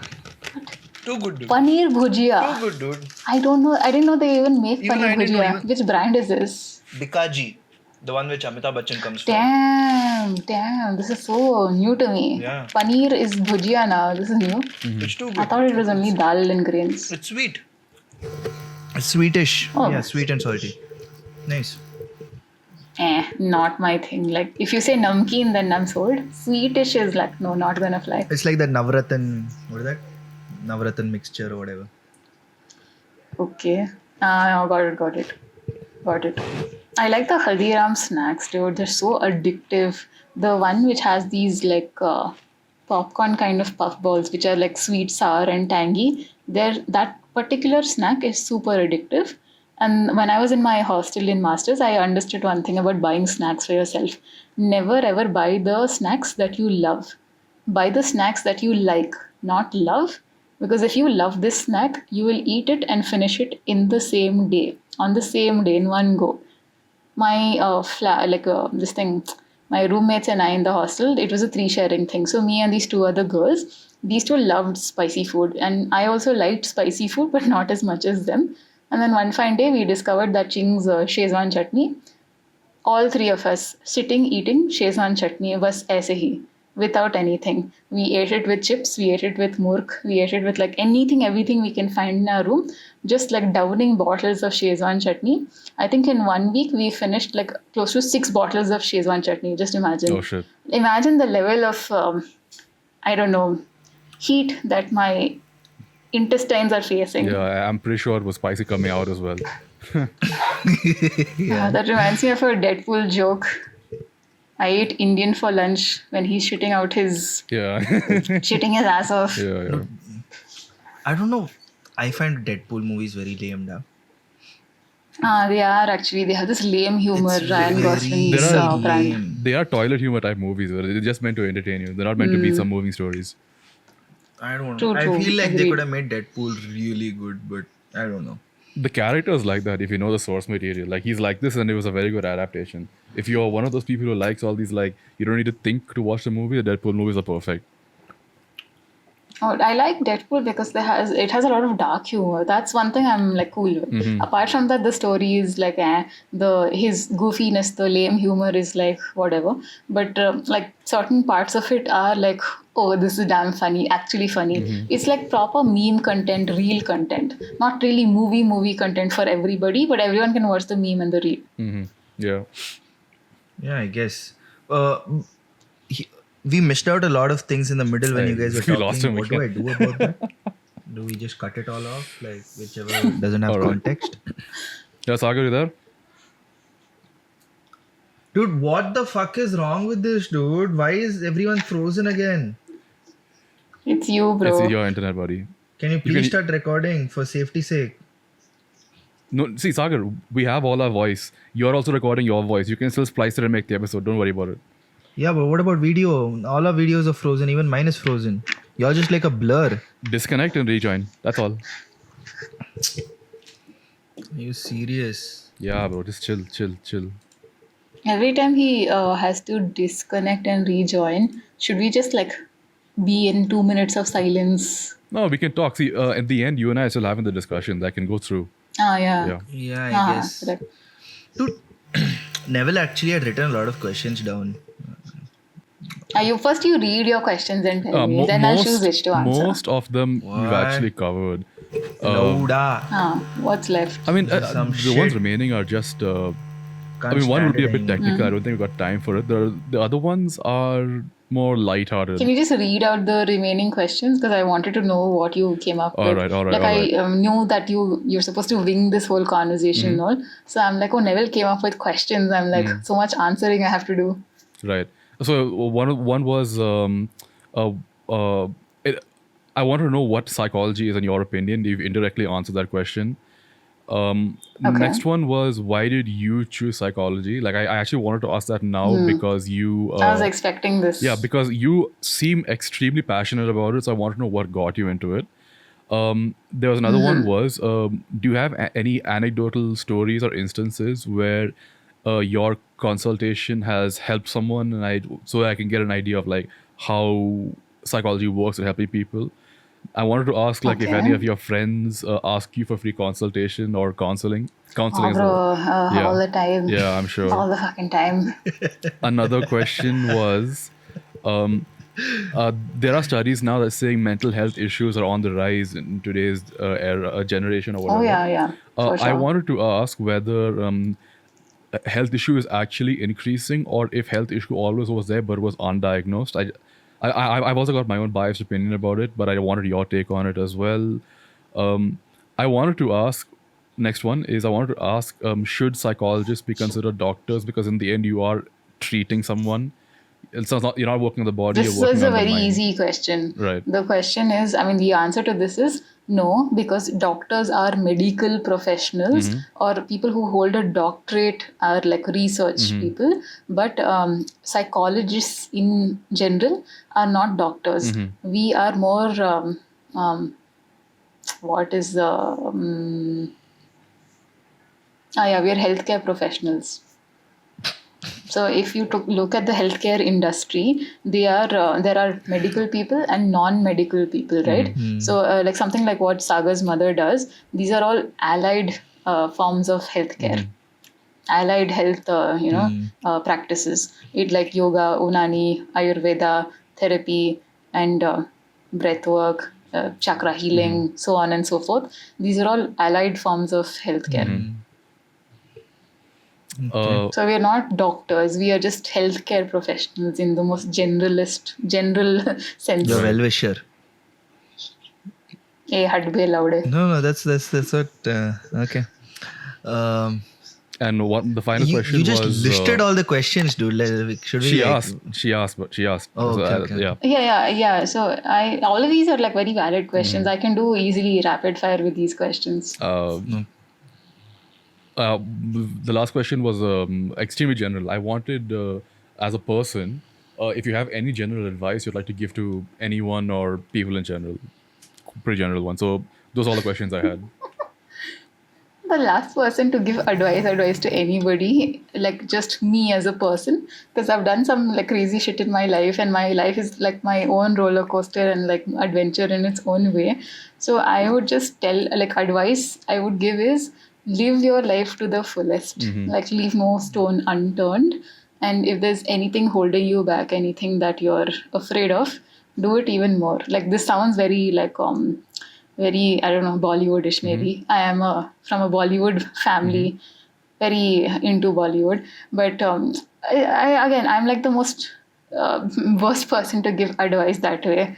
Because my own life is like me doing all the crazy shit or like the wrong shit that I should not be doing, but I'm doing it. And one simple example of that is in 2019 when COVID hit, right? 2019 December it started, and in March 2020 is when lockdown happened. So at that time I was in my masters in Ghaziabad in Christ, okay, and I was in the on-campus hostel. That's where I used to live. So everyone in the hostel had gone back to their natives wherever they lived, and all my Bangalore friends had gone back to Bangalore because obviously, like, you don't know how long this lockdown is going to go on. It's the first lockdown. So everyone in their right mind, common sense, is going back like they should. There are two people who were stuck there because Maharashtra was completely locked down, no flights going in or out. So they were trapped. They were in that circumstance. They had no choice, okay? So one was my classmate, one was my like hostel neighbor, and my very close friend as well. So these two girls are there. And I'm like, you know what? They're there. The warden has to be there because they have a policy that even if one student is there, then she has to stay there. Even though she lives just like in Greater Noida or Greater Kailash, she can't fucking go home. She has to stay there, which is sad. She probably cursed us for those like 2-3 months, but yeah, that was the scene. So what I chose to do was, instead of going back to Bangalore and like sitting safely in my house, I was like, no, I'll just chill here only for the next 2-3 months with my friends. So my parents absolutely flipped. They're like, what the fuck is wrong with you? Like, have you lost it? Everyone has come back and you're like sitting there like an idiot. What's wrong with you? And I had to be like, oh, my best friend is here. My classmate is here. The warden is here. Everything's going to be okay. We're inside the campus only. And we are not allowed to go out of the campus at all, like for precaution's sake, okay? But in that next 1 to 2 months, what happened was, that entire Christ campus was my own personal resort. I'm roaming around in my chaddi pajama. Yeah, I'm roaming around in my chaddi pajama wherever I feel like. I'm sitting with my legs on top of the table. I'm reading a book there as if I'm sitting in a resort. Crazy. I'm eating lunch whenever I feel like. They have a stash of like all these deep frozen stuff like momos and ready-made stuff, right? So the kitchen staff was like super friendly and damn chill because there's only 3 of us and the only 3 students on that campus. The rest are all like management people or like the regular staff like security and all. So they knew that, oh, these are the only 3 girls, and I think they had a soft spot for us. So it's like I celebrated my birthday there because it's in April and March is when the lockdown happened. So me and my best friend, we share the same birthday, same date. So we're celebrating our birthday in the hostel there. We're having this fried momo party, ice cream party, and we're like distributing ice cream and momos to everybody there, like whoever's on campus over there. So I've had like the time of my life. I've used the kitchen there to make like pancakes and like eggs and like make a full breakfast spread for myself. Crazy. And these the kitchen staff was super chill. I've seen the director of the college roaming around in this purple jersey, purple shorts, with the college dogs, okay? He's taking them for a walk. And I'm like, my eyes, I cannot unsee this. So I have had and oh yeah, one best thing is, in the reception, they have those rolly chairs, no? So I've made full use of this. I've taken those rolly chairs and glided across the corridor, shouting, I'm Superman. And glided right across the director's office also. Luckily, he was not in the office. But that's the one place I could literally say, mere baap ka college hai, because the director was a father.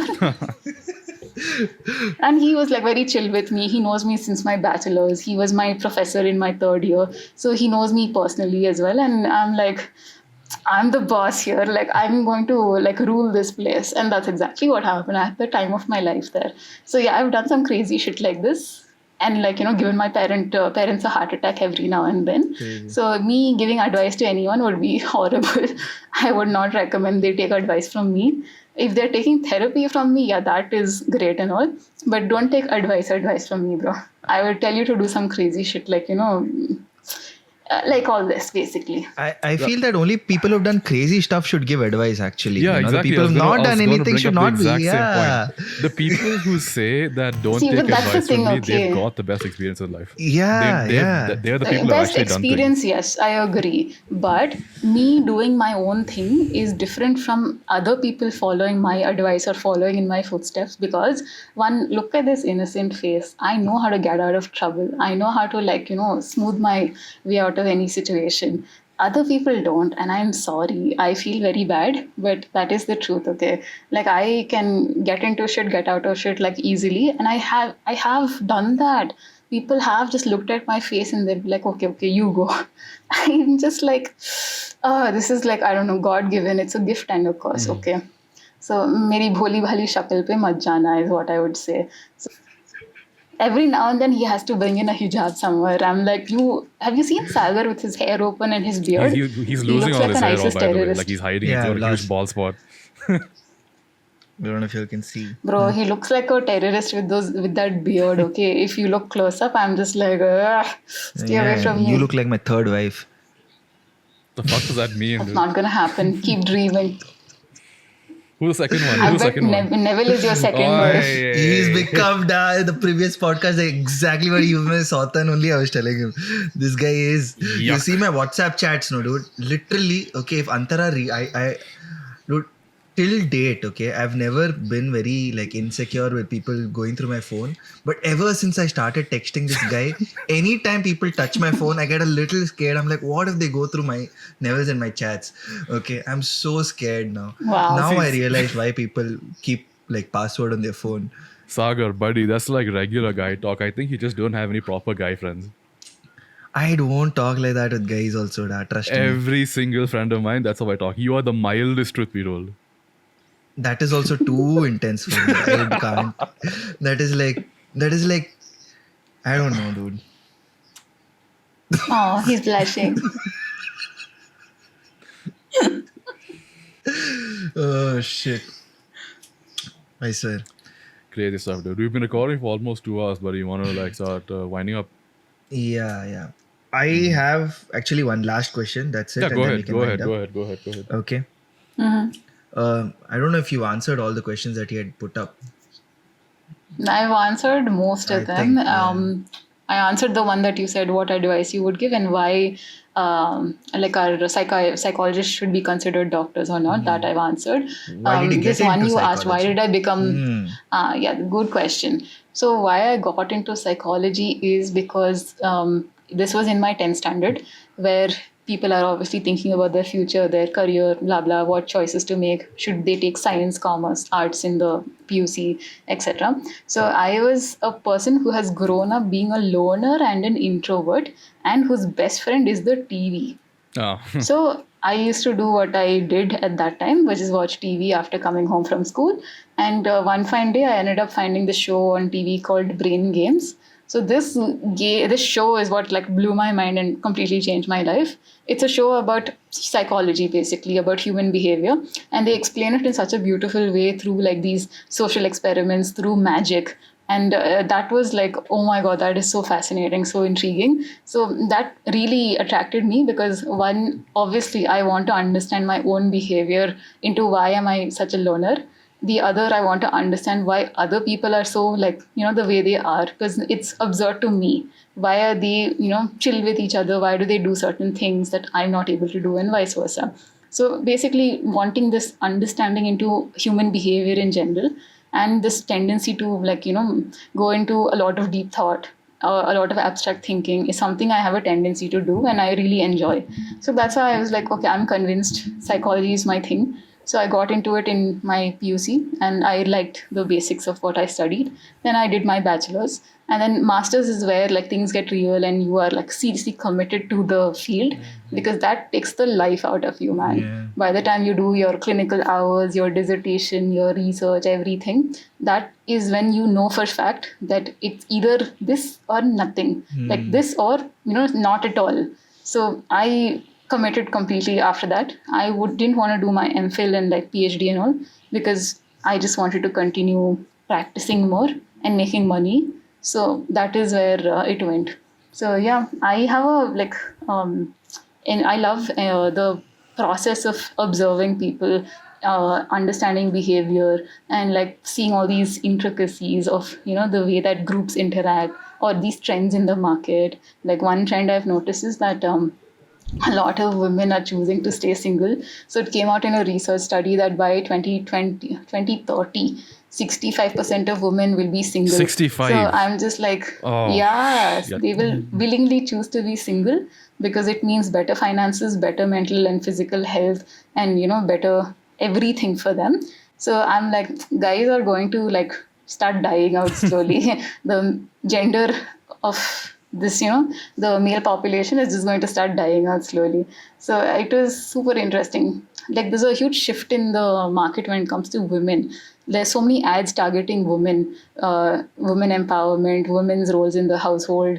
There's women's education, commercialization of things like Women's Day, Mother's Day, all of that. So everything is so targeted at women buyers now because women have more autonomy, more money, they have like spending capacity, they have education, they have resources. So now it's like women are getting all this attention. I can see that the MNCs, the big organizations and all, they've noticed that and they're trying to take advantage of that. And some innocent women will be like, oh, women empowerment is happening. Let me also do Spend some money on that. support this, etc. Yeah, and I'm just like, okay, bro, like you do you, but I'm gonna save my money for some or something better. Dude. Just kidding, though. I don't smoke up like Yeah, that. of course, I'll cut that part out if you want. Hey, but I remember when we were back in college, you said that you want to do a PhD. I thought about it then because I was like, let's go all the way. But then after doing masters, it's like तुम्हारी फटके हाथ में आ जाती है Okay. and you just want to start making money after that. So I honestly believe like the practical experience is the best. There's nothing like it compared to the education. So even my masters like gave me very basic skill set and knowledge of क्या करना है. But where I really learned everything of how to do the therapy session, how to talk to the client, how to set up my own freelancing business and everything, my practice is in my first job. So when I practically started doing it in the field, that's when I understood what I should and should not be doing as a professional, as a therapist, because it's a tricky place to be in. You're in the business of making people uncomfortable. You're in the business of dealing with other people's emotions. It's a gray area altogether. So you have to be very careful what you do and what you don't do. I really like this word that all these medical professionals or healthcare professionals use. They use the word practice, which I really like because it kind of says that you're just practicing. You're it's like a skill that you have. You're always developing it. It's not there in other things like engineering or advertising or anything else. Only in medical professionals they have this thing that my practice they call it, and I really like it. I don't know why. It just feels like wow. It's like very nice word. Yeah, so this was the question I had actually. In India, healthcare, like I've not gone to therapy ever. Okay. Neville, what about you? It's high time, bro. No, I've never been to therapy. I mean, some of those psych friends of mine would give me some impromptu therapy sessions, but nothing officially. Yeah, yes. See, there's no point in going unless you willingly want to go of your own free will. Don't otherwise, because it just be like, what the fuck am I doing here? It's work from both ends, right? From you also and from the person who's getting therapy. Absolutely. Okay. So that's the only way to get the best results and the fastest outcomes. So my question is, in India, mental health and going to therapy, etc., is still a kind of a taboo, right? Yeah. But and it's also for people, it's a taboo in general. It's a taboo in general, like especially for men. Oh, you're mental or what, and all they'll ask. Remember that kind of a lingo used to be there before. It's still there, dude. It's still there. Yeah. Shit. Yeah. Okay, I had no idea. So also for people who want to go to therapy, they're like, oh, it's a little expensive. Every therapy session I have to spend like 1-2K or whatever, right? And I can rather pay my rent with that. My questions are kind of twofold. Okay, one is definitely like I feel like maybe if the government, like how they made polio drops kind of a compulsory thing, if they could take a step forward and be like, what, one session per month for everyone will be free for mental health. Why don't you guys go and take it? That'll really help. And how you could kind of implement that is the question for you. Second thing is, Okay. how can, that is the practical side of it, but on the mindset level, how can we move from it being like a taboo to us being like, mental health is actually an essential part of our lives. It's like, how WHO defines health: physical, mental, and social well-being, Yeah. kind of a Right. thing, right? Yeah. So how can we do that, especially in the Indian context? Okay. The first question was if the government would make it a Whether mandatory government thing. or whatever, whoever we look up to, I don't know. I can't depend on the government anymore. Aliens. Anyone, dude. They'll come for you only. Okay. I hope they take you, man. It would be nice. They'll drop me back immediately. Yeah. I think Sagar will Sure. fit in with them. I'm hoping I on think Jupiter. all the maybe. aliens like Sagar only. They'll crown me king, Like dude. the UFO comes down, the ramp comes and like Sagar, like a full crowd of Sagars just walk out. That's it. हमको सागर चाहिए. I'll be like the king. Alien magnet. Yeah. Okay. To answer your question, if it was like a compulsory thing, like once a month or so on, see, generally the format for therapy is that you do it once a week. It's like physiotherapy for your mind and your emotions, right? So it's necessary to do it in a regular consistency. Once a week is like a huge gap. In that one, if you do it once a month, that time period is so vast that a lot of shit would have happened in that 1 month, right? So it's like by the time you explain all the things that happened and what you want to talk about, half the session is over, frankly speaking. So that's the reason why once a week is more relevant, because your therapist is in the loop of what's happening in your life while maintaining this boundary of just being part of your life for 1 hour a week and not like 24/7, because that would be way too much dependence on the therapist and it won't be helpful at all, right? The anonymity is important in making the process helpful and getting the benefits that you're supposed to get. So if it was made compulsory, again, India being India, there will be a lot of jugaad where people will just be like, yeah, I went, I did this, and just show that, yeah, I'm done. But they might not actually go. That's one population I can think of. The other people who genuinely are like, oh, I have to go, there's no choice, they will go. But then they'll just probably might just bullshit their way out of the session that let's just talk about all the things under the sun and like come back just to get it over with. There might be genuinely like less than 5% of the entire Indian population that would be interested and willing to be there and invest their time and energy to talk about actual stuff, like their real problems, their real emotions, everything that they are supposed to be doing in that session, right? So only these people are going to benefit from doing this therapy process. So how to make it more of a regular thing or like implement it on a societal, communal level or individual level, whatever way, there is, I think that taboo is something that's going to get in the way on all forms, in all levels. Like if you think about your school, people have school counselors now, college counselors now. Yeah. But if you remember the kind of college counselor we had, like I can only think about what a bitch that lady was, even though she was a professional psychologist and college counselor. So the reality is that yes, there is a shortage of the supply of psychologists compared to the demand in the society. That's one. The other is, even in that supply that we have, majority of people are not going to find the kind of psychologist that is suitable for them. So what it means is, like 1 out of 10 therapists might actually be a good therapist or like a effective therapist who knows exactly what they're doing, how they should do it, and what treatment is required for their client. Because the scene with psychology is that it's a little tricky. It's very easy to study psychology, to pass psychology, to do your master's and become a psychologist, because that's the minimum qualification in India to be a psychologist. Okay. But to be a practicing psychologist who gets actual results and changes in the client and helps empower them and so on is very rare. Frankly, very rare. Like I've come across psychologists who will do just the case history for like first 6 sessions. 6 sessions of just case history and asking bullshit like, how did you feel when your mom told you this when you were 4 years old? Which is not even relevant to the client's like problems, because they're coming to you with some present problem that, oh, I'm having some job issue or like relationship issue. But you're talking about shit that happened like when they were 4 years old, and that too for 6 sessions. So just imagine if one session is 1K, 6K gone down the drain.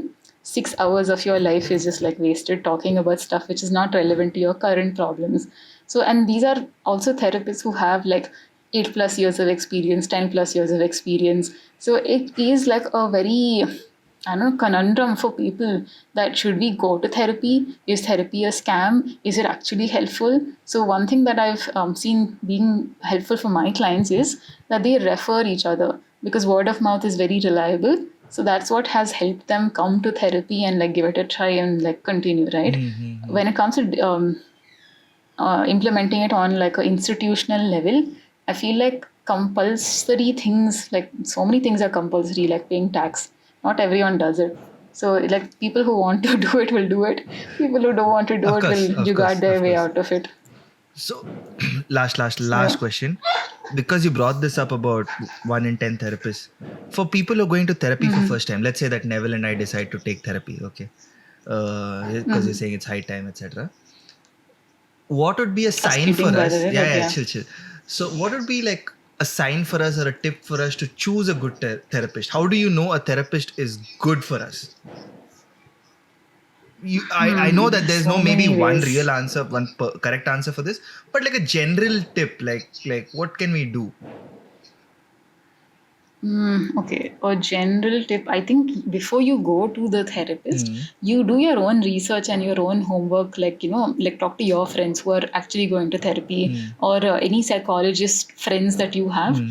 Talk to them first to understand what you should expect in the process. Like, how should my, therapy sessions be? What should I expect? What should the therapist be like? How should they talk to me? What are the things that they are allowed to say, not allowed to say? Like some therapists can be very sarcastic and judgmental, which is not allowed in our profession. Like that is like one of our number one non-negotiable rules, Oh, because it's supposed to be a safe space, right? okay. So I remember when I went to my first therapist, I was like 18, 19. I hated her, bro. I seriously hated her because she was such a sarcastic bitch. And I went to her for like 3 months and I discontinued. And that time I was studying psychology in my 11th, 12th and wanting to be a psychologist too. That made me question myself if I'm a bad client. Like, if that is the kind of impact your therapist has on you, then that's a huge red flag. And obviously, this person is a big no no. So, here, your therapist is supposed to help you feel comfortable, feel safe, feel okay to talk about all of these unpleasant, difficult things that you don't want to talk to anybody about. So there should be the sense of trust and comfort. Ki, yes, I can bindas say whatever I want to say, and even if it's something sensitive or controversial or like mm, a little politically incorrect also, like they are not going to like backlash at me ki, oh, why did you do this, why that. Like I'm not going to feel threatened or questioned. So it's a lot about your intuition and comfort in that moment. So Okay. I think that would be a number one like way to check if this is the person for me, because like after you start talking, then you have an idea of what are they like. So so to summarize, do your research before you go. The second is do like a preliminary call with the therapist, to like just have a 5-10 minute call, understanding what are their um, techniques that they follow, like is it CBT, is it arts therapy, etc. What do they do, what kind of treatments, etc. And what are their charges, etc. Obviously you need to know. So when you talk to them on call, you have an idea of the way they talk, right? So you will have some sense of, is this the kind of person I want to go ahead with or not? Because it's not compulsory that I spoke to her now, so I have to do a session. That's not how it works. The third is that when you do your first session, notice if they have covered things which are like helping you understand what is the therapy process. Like I make it a point to tell my clients that in our first session we will talk about like what is the therapy process, and I'll just brief you about it so you know exactly what you're getting into. So I do that because so many people are clueless. They don't know if they're going to a therapist or a psychiatrist. They don't know if therapy is like just sitting and chit chatting or like them blabbering about stuff and venting 24/7 and me just listening. They have zero idea. And What little idea they have, it's from these Movies, uh, Bollywood movies. from these shows and movies, podcasts, etc., which are probably not that helpful Yeah, because the yeah, portrayal of psychologists is so biased there itself. yeah, So it's yeah, difficult, man. yeah, yeah. So these are all like three checkpoints I would say are important from my opinion. Crazy. So we'll wind up from here, okay? Because it's become like 2 hours 10 minutes. Mm-hmm. Great. But first of all, we want to thank you for coming here. Okay. Oh yeah. My Yeah, pleasure. definitely. It was like a fun session. I want to bring you back again later. Okay, whenever I you get really time. like the Yeah. conversations we had. Like, Because really we nice speaking we to didn't you. get into, yeah, because I know that you're like a multifaceted kind of a person. You are into like feminism, women's issues, etc. We didn't get into a lot of things. We kind of were on the surface again, and got deep into psychology maybe. Yeah, but thank you for coming here, and also to whoever's watching. A lot of people are watching, but very few are subscribing. You know, Neville, you want to say something about that? I mean, I don't these know. are I don't Sagar's know the friends. exact number, but like if you look at the YouTube metrics or whatever, I think the number of subs we have to view is like some 10% or whatever. We upload regularly. If you guys like the content, please subscribe because that way at least it comes to you. It's not that much work. It's just a click for you, but it'll mean everything to us. So we would like really, really, really appreciate if you could subscribe and share our videos. Yeah, share to your friends if you feel it gave you some value. I mean, it's not just about the algorithm. I'm sure that we come up with content like this. We go out of our way to find a guest who can add value to the episode. So it really helps. It really helps if it can reach the right person who wants to hear this one day. Other than that, I want to give a shout out to your therapy page. What's it called? I'm not going to tell you that. But anyways, we're going to be tagging you, right? I mean, it's only for the parts that I speak about the therapy-related stuff, right? Like I told you. So the page is called Therapy with Afeefa. Okay. Therapy with Afeefa on Instagram, right? Yes. Okay. Therapy with Afeefa on Instagram, guys. If you guys have any questions, etc., like go to her. And is there a discount if they put like some NGL 30% off or something? Man's Shut up. fishing for a sponsor so hard. Oh shit. Okay, but yeah, definitely. Afeefa is one of the best psychologists I've come across. I've had my fair friends who are like fair share of friends who are lot of friends who are psychologists, but I think Afeefa is one of the best I've come across. She didn't go. She was only using like 10% of her power today. So 100% means I'll become Professor X. she was only using 10%. So yeah. Other than that, yeah, stay tuned for the next episode, definitely. And Neville, anything else? That's about it, man. Just thanks for watching, everyone. That's been episode 3 of NGL. Winding up, I've been Sagar. I've been Neville. Sorry, I said that. I've been Neville. That's Sagar. That's Afeefa. Thank you so much for coming. Thank you for watching. Thank you. Peace Bye, guys. out. Bye.